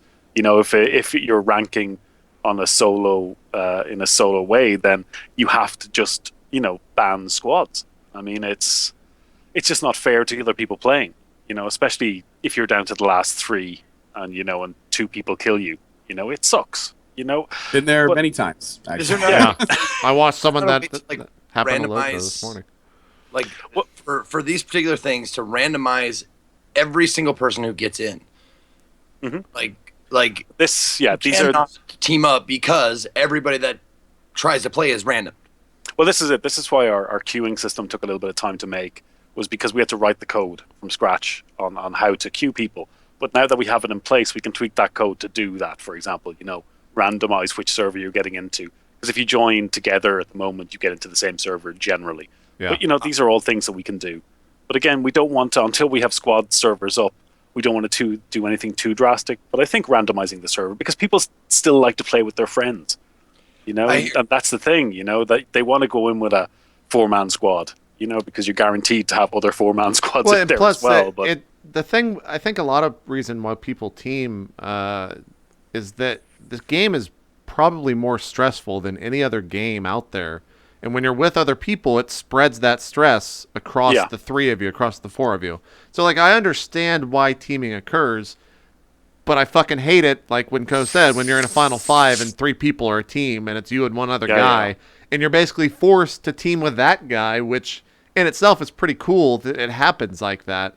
But it is a little bit, obviously, frustrating when you just die because 3 people are mowing you down from a corner or something like that. Yeah. I mean, we'll probably do something like, set a limit that the amount of people that can be in a team or can be together in a thing. And I think that'll be a little bit fairer, but again, we don't want to do anything too drastic for the moment. Yeah. It's just the big squads that I have problems with. So 8-10 people. Speaking as someone who played a lot of the Arma 3 BR and someone that lived in cars in the Arma 3 Battle Royale, probably the most overpowered thing in the game. I think it's that good. Has that been toned down at all? Are cars still the most completely broken thing where you're basically riding a bomb with wheels and you can just explode into people? Because that's all I would do. They've done some things to improve it, like running over fences now won't break your wheels anymore. Oh, that's good. That's good. And there's certain cars that are really easy to blow up, and then other cars that are not. Yeah. There was one of our admins he was constantly reported for hacking because he knew that if you shoot the petrol cap on it'll blow up the car. Yeah. And he was just taking people out left, right, and center using this. And people were thinking, oh, he's hacking, blowing up my car with 1 bullet. And it's like, yeah, you shot your fuel tank. Which technically shouldn't be possible anyway. But I mean, Arma cars. True. True. I'm glad that they're not that broken, I guess, in H1Z1 because they're just a completely different beast. Well, it's like the opposite. In H1Z1, if you get in a car, I mean, you basically just put on body armor. Yeah. I don't know if there's been any significant change, which I absolutely hate. In my opinion, there's 2 important things that really should be in H1Z1. One, popping tires. You should be able to shoot at a car in the distance, pop its tires, and then it becomes not something people would want to be in, or they just completely. And two, the fact that you can't shoot people through a window. I mean, you're basically an open target when you're sitting in a driver's seat. So you should be able to just, if a car drives by, you just shoot at the driver's side, kill the guy. But this is body armor now. Yeah, this is coming. I mean, that'll be great. That will change VR. It really will. Right now, you get the final 3 because you get a car. Find a car. That's some people prioritize finding a vehicle over a gun. I do. I'm that person, 100%. Yeah, but I'd love to see that change. It's such a problem. It's such a problem. So I'm the same guy who also wants melee only and bow BRs. So bow. That would be the weirdest thing. Just melee weapons. Just like really bow BR soon. Not quite bow BR, but okay. Yeah. There's we have something planned you'll be happy with. That should have been like an April Fool's thing, because it's only going to be fun once when you're literally seeing 70 people in the middle just like, fuck, I missed. Oh god, that one missed too. Just like everyone just firing arrows at each other. Because in Arma 3 we have Ghost Hotel, right, which is what we won the Make Arma Not War competition with. But that's just low powered handguns and some SMGs in a small and tight space, and God CBQ in Arma isn't great, but it works, and I like that kind of more intense, confined to a city with melee weapons and pistols, for example. Sure. I like the WD-40, like the crafting only BR. That's really fun. If you made stuff weapons, I actually got caught out by the April Fools from H1Z1, where I opened up, pre-patch notes or something like that, and it had a PvE battle royale. And I just messaged Clegg, and I was like, how the fuck's that going to work? And he was like, April Fools. Nice. Nice. So let's talk a little bit about the future, and I guess more specifically, we've seen like the Survivor games blow up on Twitch. It had around 200,000. They've got another competition coming up on the 19th. Where's Battle Royale needs a tournament? Where? That's coming. Yeah. I mean, I was hesitant to do anything really in Arma 3 because what desync is like in Arma 3 at the best of times, and right. I don't feel it's fair in a competitive standpoint. Now it's getting better. The last few patches have been quite good with regard to multiplayer performance and stuff. But, I just always felt that, running events like this, I want the best experience for the players, especially for prizes and stuff. Although that said, any tournaments that I want to do in Arma 3 will be for charity. It's like, if we're inviting big streamers to play, fuck you getting prizes. Let the money go to charity. Sure. But I want to do another one, but it's just the last few months have been so busy, between H1Z1 and trying to get Arma up to date and stuff. But with H1Z1, we have tournaments coming. We want to do some events.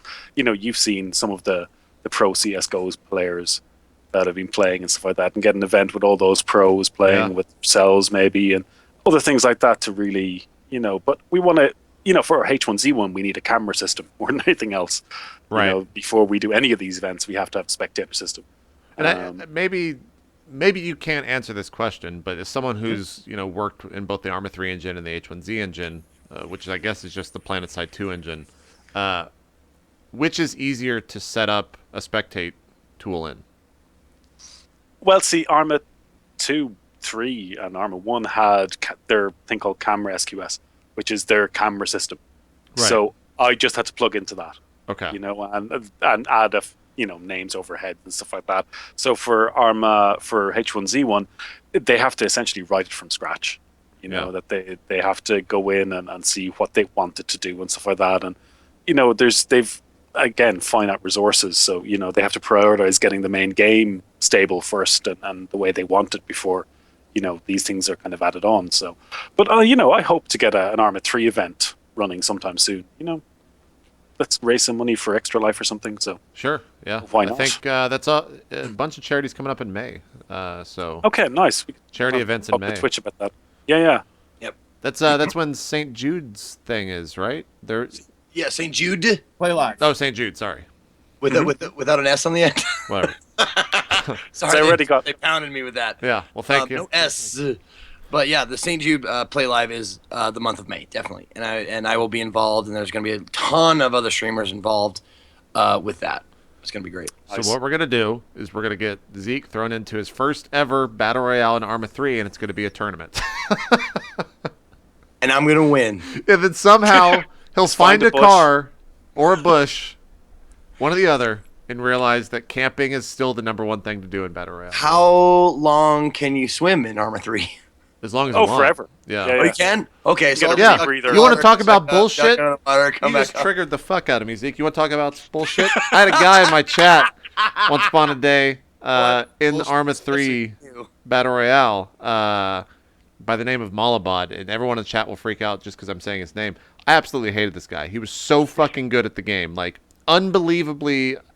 He was so good that anytime I died to him, which was a lot, I always called stream hack or stream cheating. Because he the shit that he would do is just unfucking believable. One game, it got down to the final 3, or maybe like final 4. Super intense game, crazy shit's been going on, and it's me, him, and like 2 other guys. In the care packages in Arma 3 Battle Royale, you can actually find scuba gear. So Malabad got the scuba gear and sat underwater until the final person in Battle Royale. And you can't shoot the water because when you shoot the water in Battle Royale, at least back then, or shoot the water in Arma 3, the bullets like change their trajectory a little bit and they almost break. So you can't actually shoot someone underwater. So the guy's like standing right above him, just hammering bullets down into the water when he's like 2 feet in front of him and he can't kill him. That's genius. He just sat there underwater. And that'll always, yeah, that'll always be my #1 salt moment in Arma 3 is Malabad being underwater with the scuba gear. Oh, I mean, yeah, that's pro moves right hard. He's fighting smart. Yes. Yeah. I mean, it was smart. Ever since then, like, that was the Malabad strat, is just, like, staying out of getting in a position where you were never in a fight, and if you were, you can completely have the advantage because you had, like, the high ground or something like that. But I still... did he win? Yeah, he won that game, yeah. He won that game. Or it might have even been a draw. I think he, like, stood up eventually when the guy backed off and just took a shot and killed him. But for me, I will say that, like, Arma 3 Battle Royale has created more, like, badass moments than H1Z1, whereas H1Z1 has created more, like, fucked up moments, if that makes sense. Yeah. No, makes sense. Yeah. Mm-hmm. So, if you have never played Arma 3 Battle Royale and you've played H1Z1 BR, like, definitely check it out. Get it when it's on sale or something, because the intensity, like the final 3 or final 5 is so much better in Arma 3, and it's so much more tense. Are these highlights we're watching from your newer rig? Yeah. So this was actually, I was playing the game at 1440p, capturing it, streaming it at 900p 60, and I'm getting 30 FPS. Just so you understand. It even looks less than that. Yeah. Well, I got a frame counter in the top left that's cut off on the stream. Oh. Also, rain fucks up stream quality. Yeah, the rain kind of distorts a lot of stuff too. But it's one of those engines where you just have to mess with nonstop. That's the wonderful thing about it's dangerous to go in the water because the wave height is not synced across all clients. Right. So you could be in the water and you could be floating above the water to someone else on the map. But you're underwater on your screen. Yeah, but you're underwater on yours. So like things like that are, water is good but can fuck you. Yeah. I'll still... Best thing about Arma 3 Battle Royale is the fact that you can take a shot and it will take like 2 seconds to hit because the travel distance is so long. Because you can see so far if you turn your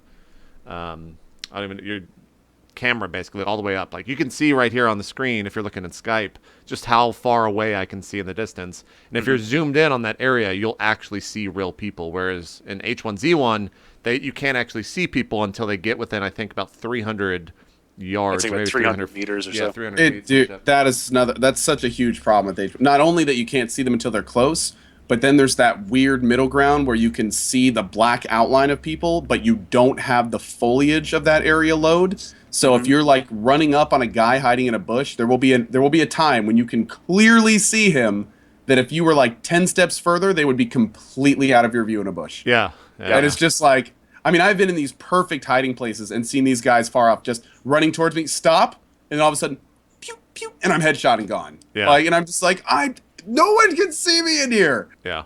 Oh, it's so frustrating. Yeah, I don't know how they're going to fix it, but I hope they fix it. Yeah. It might just be like a thing there are plans. They have to turn it up. I mean, Yeah. Well, this is it. Like, you look at Arma, it's possible to fix. You know, there's ways they do it in Arma for distance and stuff like that. And it's just because when, H1Z1 was first made, they weren't planning to have Battle Royale in it. So it's just because it's a completely different game mode and has such different requirements, that a lot of these things are now being rethought and like, oh shit, okay, we need to do this, we need to do that. And, these are all gonna, the next 3 months, I'd say, we'll see some, massive changes that you'll all love, I hope. So you brought up a good point as far as, or a good discussion point. As far as when H1Z1 was designed, it wasn't.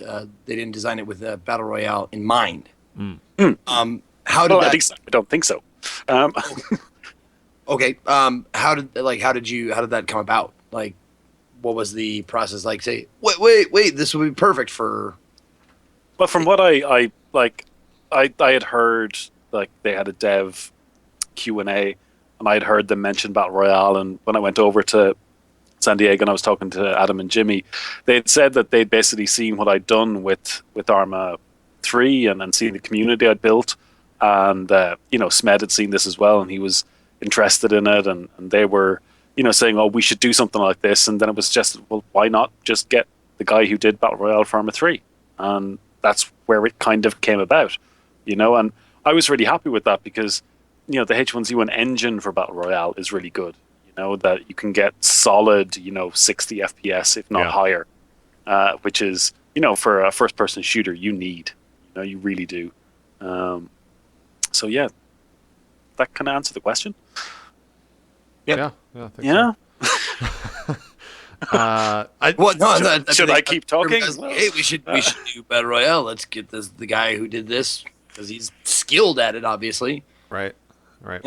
Yeah, they licensed they didn't license code, they licensed my intellectual property, which was the idea behind Battle Royale. Yeah, and that's an interesting thing too, because like, it is. I can't think of another developer where that's happened before. Like off the top of my head, it's such a weird thing.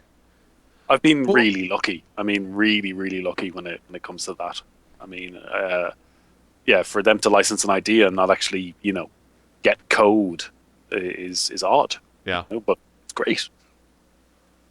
So I had a kind of random question about that, and this is something I've always kind of wondered. Now, this is kind of just a weird licensing question, but okay. So there's Battle Royale, the movie, which I'm assuming has all its associated copyrights. You made the Battle Royale mod. Now, when that doesn't have any connection to the movie technically, right? Well, no, because it's PlayerUnknown's Battle Royale. Okay. The way I've always looked at it is you have PlayStation All-Stars Battle Royale, you have Pac-Man Battle Royale, From what I understand, the movie itself is not called Battle Royale. It's whatever the title is in Japanese. Right. So I assume that is copyrighted. Okay. I don't think the English translation is a copyrighted term. I think Battle Royale has come to a stage where it's just a Battle Royale, describing something. Because, like wrestling has Battle Royale, right? Exactly. Or no, I guess that's the Royal Rumble. Never mind. Completely wrong. But it does exist. So anyway, fuck wrestling. PlayerUnknown's Battle Royale. That's like a licensed. I've always kind of wondered how this worked because you can't copyright like a game mode. I'm assuming. So what is it exactly that is that? Let me be blunt about this. Let me be blunt about this. Like I'd always kind of usually in the industry, if a game developer sees another idea, they go, oh hey cool, we're just gonna put that in our game. Done. All set. But in Sony's case, they said, okay, we want Battle Royale in our game, so we're gonna get PlayerUnknown to fly over. We're gonna brand it as now in H1Z1. Is it PlayerUnknown's Battle Royale in H1Z1, or is it the Battle Royale game mode that PlayerUnknown helped with? Do you see what I'm asking? This is just kind of a weird license question I've always been curious about.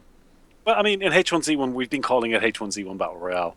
I mean, that's what we just, it's working title. We've tried, PlayerUnknown's H1Z1 Battle Royale, H1Z1 for Battle Royale by PlayerUnknown, all these things that at the end of the day, for me, it's just, H1Z1 Battle Royale. It's still PlayerUnknown's H1Z1 Battle Royale, but that's kind of unsaid.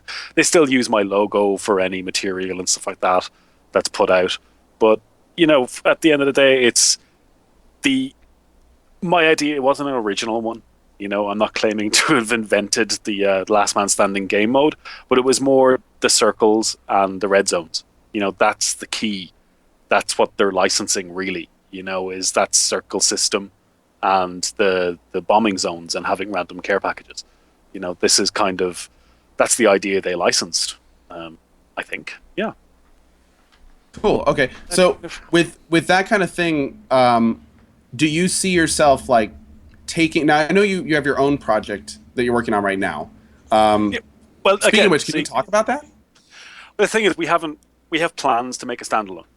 I want to make a standalone battle royale because at the end of the day, I want battle royale to be a new esport. On the same level as CS:GO and these kind of things, because I think there is an opening for that. If there was an Olympics at the moment, we have 100 and 200 meter dashes when it comes to like CS:GO and Battlefield and these kind of things, but we don't really have a marathon of an FPS game. And I think battle royale could fill that void nicely, I think.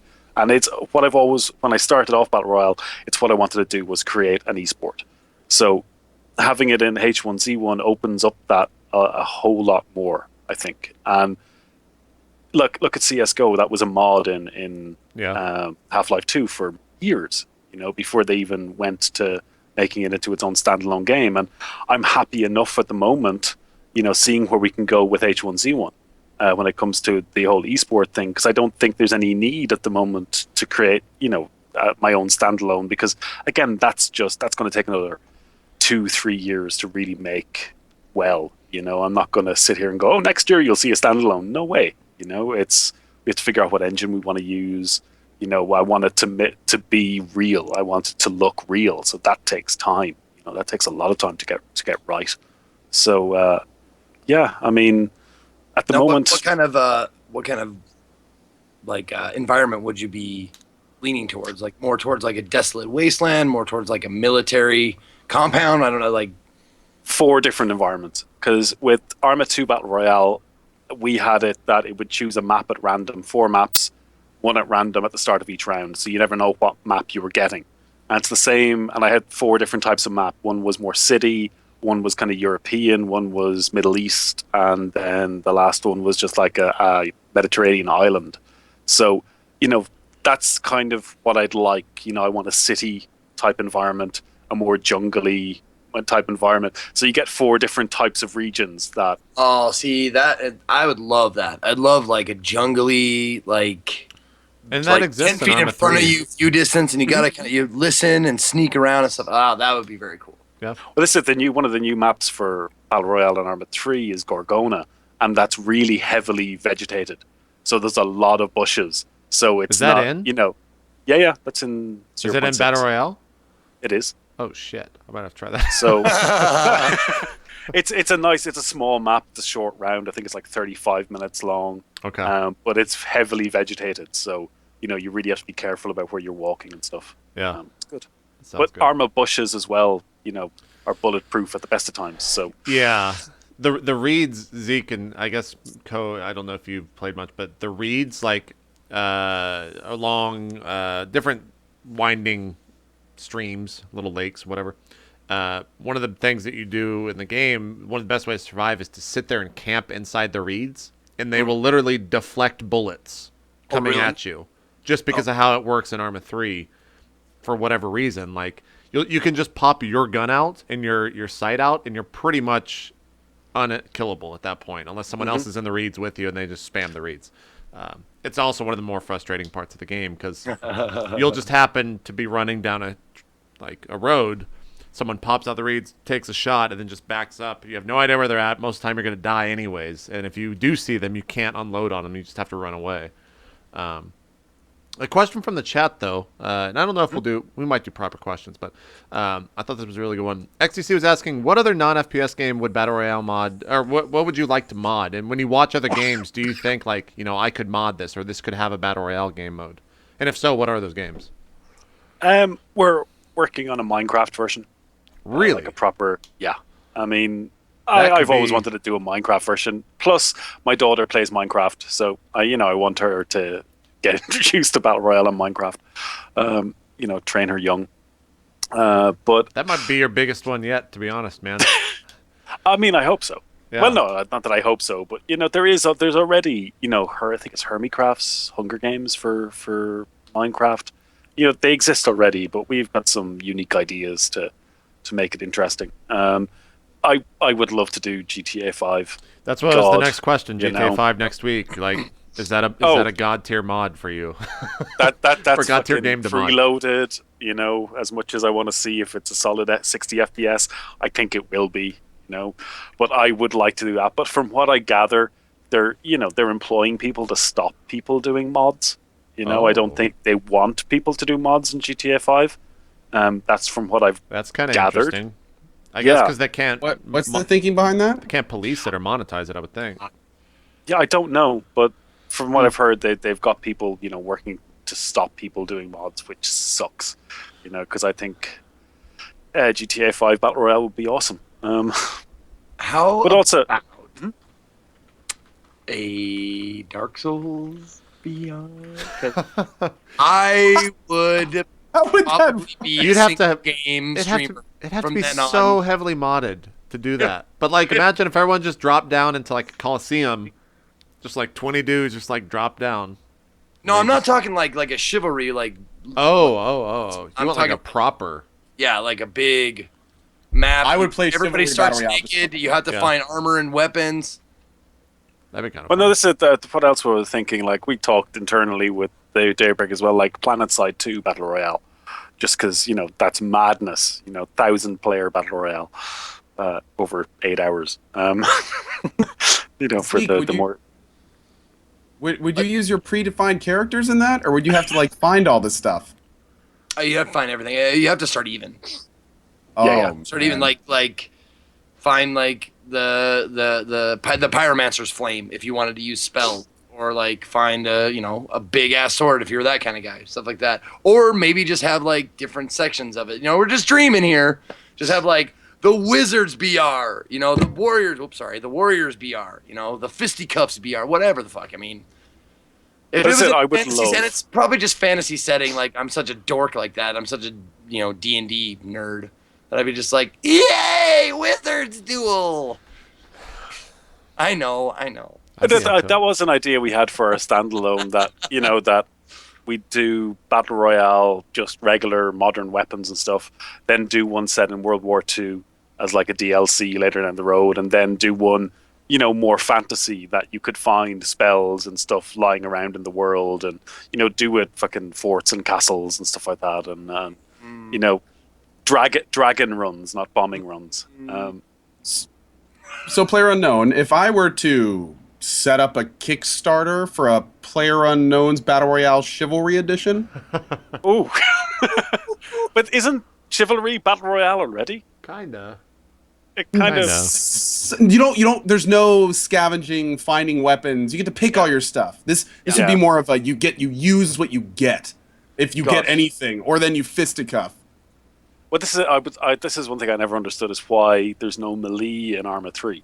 Right. Why can't I do silent takedowns? Why can't I? That's true. Yeah, like sneaking up behind someone. Dude, there's been total. I know Ryzel, someone who streamed the game. I think you've actually spoken with him before as well. He was in like the final 4 of a game, and to talk about like how you wish Melee was in the game, he happened upon a body that he thought was a dead person, and he started looting their items while they were just sitting there on the ground prone looking the opposite direction because it was first person only server. So he has no idea that someone's behind him, right? Like he took off his backpack, then he took his gun, and the guy just stands up in front of him, and Ryan just unloads. But like if he had a knife, he could just sneak up and like slit his throat. And that would have been fucking rad. That would have been really cool. So wait, let me get this straight. The dude is prone, holding a gun. Yeah. And Ryzilla takes the gun out of his hand. Yes. Because you can go into people's backpacks in Arma 3 and loot items off of their body. There's no indicator when items are being taken out of your backpack. Not really, no. I mean, your gun. Unless you've got your inventory open. Yeah. All right. Dude, it was one of the funniest. Those moments are awesome. Like, I think that's hilarious. Granted, it's not realistic at all, because you would obviously know that someone's fiddling with your backpack. But yeah. I kind of want to play that game and just roleplay a thief now. Just go around and take people's shit. Not even kill them. Just take all their stuff and run away. And just wait to see what Yeah. Yeah. Oh, well, obviously I want to go into DayZ as well whenever they open up for modding. Yeah. You know, have DayZ Battle Royale, but They got to figure out their engine first. Yep, but again, I'm willing to wait. Sure. You know, I've loved DayZ since it began, so you know, if it takes them another 2 years to finish it, I'll still be there waiting to play. Yeah. You know, it's. Zeke, Co, any final questions or Player Unknown? Any final comments before we jump into just a tad bit of news? Just a color question for Player Unknown. How'd you come up with the name? Where'd that come from? Just curious. Jesus. Yeah. Excuse me.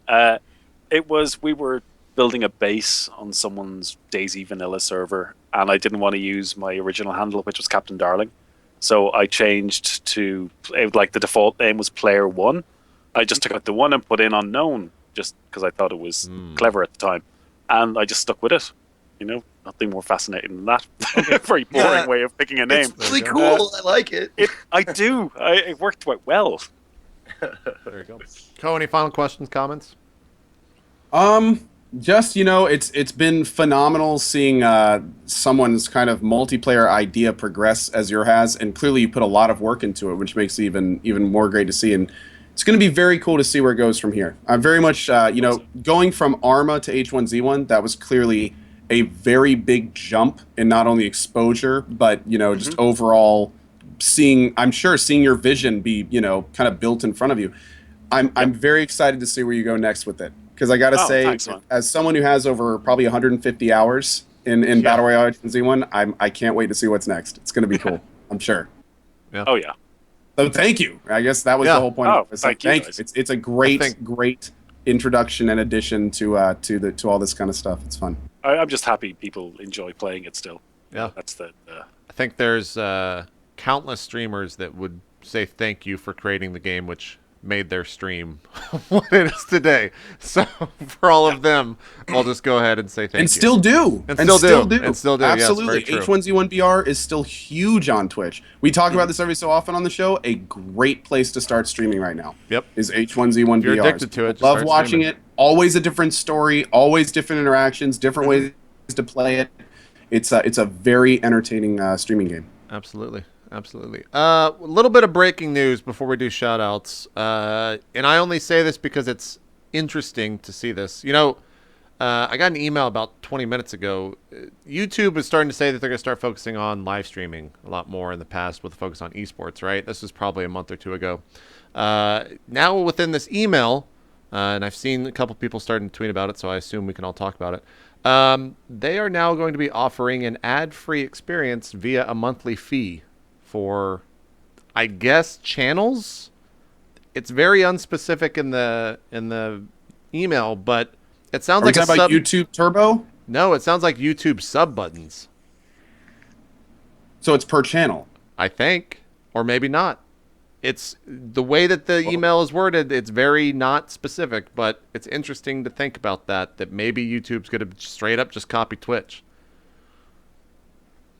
And I thought that would be an interesting comment just to bring up, see what you guys think. That's a whole nother show right there, JP. Just brought up an entire new show. Yeah, I feel like we should just drop it at the very end so people can think about it. Then again, I don't actually know because the email does not specify exactly what they mean. It might just mean what you're saying, Co, where it's a flat fee for all of YouTube. But I think it's channel specifically. Like a turbo badge here. Yeah. To think about how many broadcasters are on YouTube and the amount of paperwork and legal stuff that would have to happen to get those people, like this would probably be the beginning of a process, not an announcement. Well, that's what it is. It says launching a new paid offering will require us to update your terms through your Creator Studio dashboard. So, because from what we were talking about in chat, I thought you were talking about the email we got about 20 minutes ago of the new Deus Ex video. No, we can talk about that as well because we haven't done any news on the show, but yeah. Yeah, that's crazy. That'll be we'll have to see where that goes. We'll have to follow that closely. That's going to be game changing. If YouTube were to make personal sub buttons for channels, that would be that'd be a next step. To put that in perspective, a lot of YouTubers have come to Twitch because of the sub button, because it's an automatic giant revenue stream just for turning on your stream when you have 2 or 3 million plus subs on YouTube.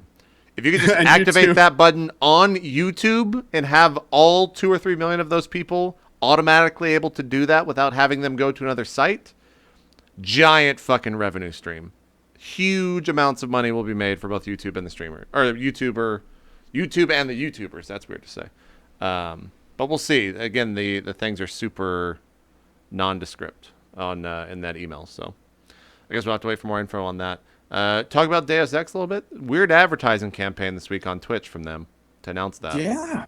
That was Very unique. I unfortunately didn't get to tune into it. I just heard pieces of it. And for those that don't know, they had basically a guerrilla marketing campaign that took place live on a Twitch channel. And it was very much done as a what the hell is going on? People tuning in, asking questions. Everyone was talking about it for a while. It was a very interesting approach with Twitch at the center, which is very interesting. Yep.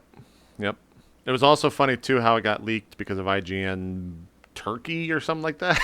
Just blew the entire promotion thing to shit. But the trailer finally came out this morning. Is that when it was finally launched?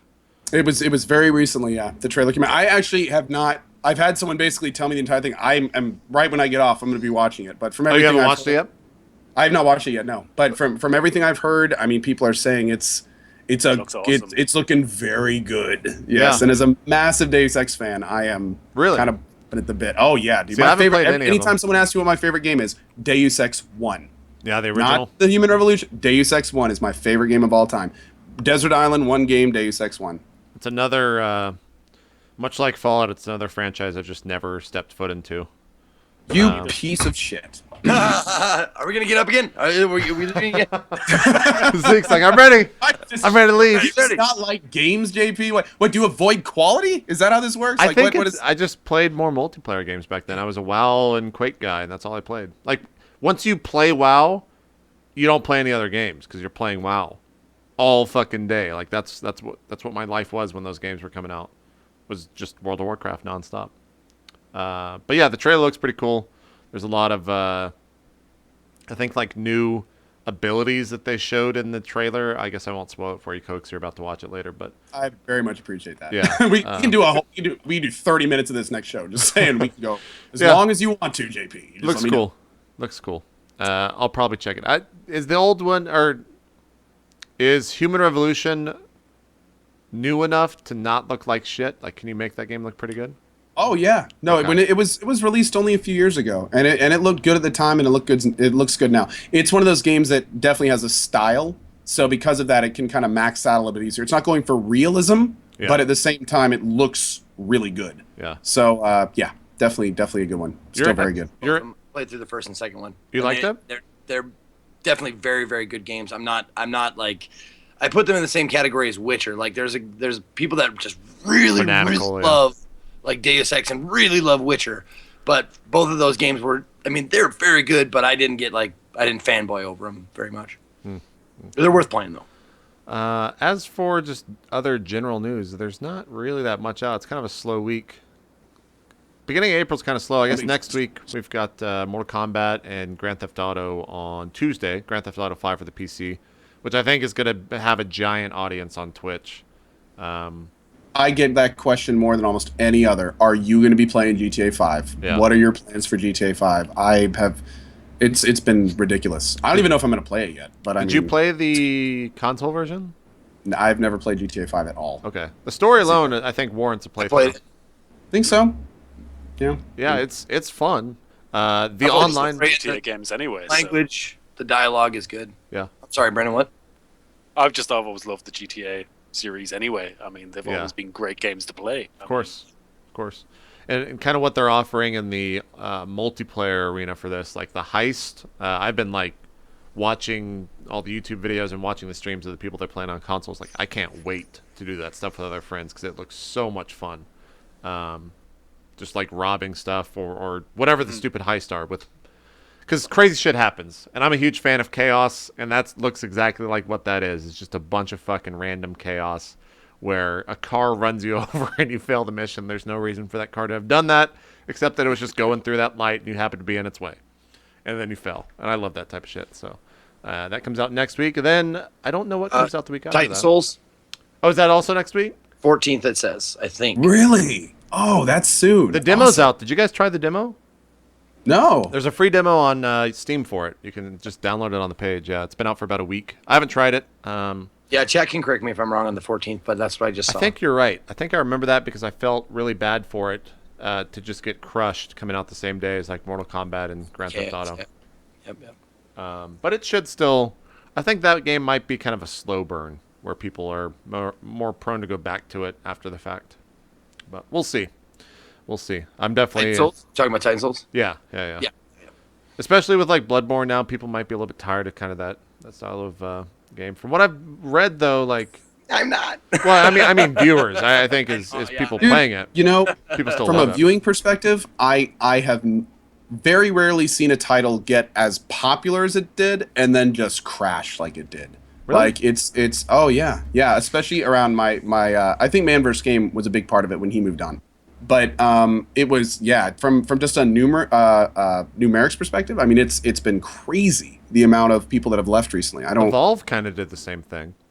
Yeah, Evolve actually did something very similar, almost like a Bell kind of. Yeah. Titanfall just crashed. Like it was huge for like 3 days, and then just fucking. Titanfall burned. is still the sharpest crash I've seen on Twitch. Yeah, well, Titanfall has that. Titanfall is the sharpest crash I've seen in gaming.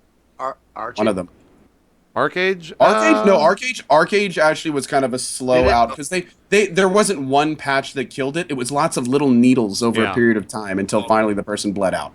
Oh. Yeah, so it was not quite as bad, but there were a few kind of hard crashes. Yeah.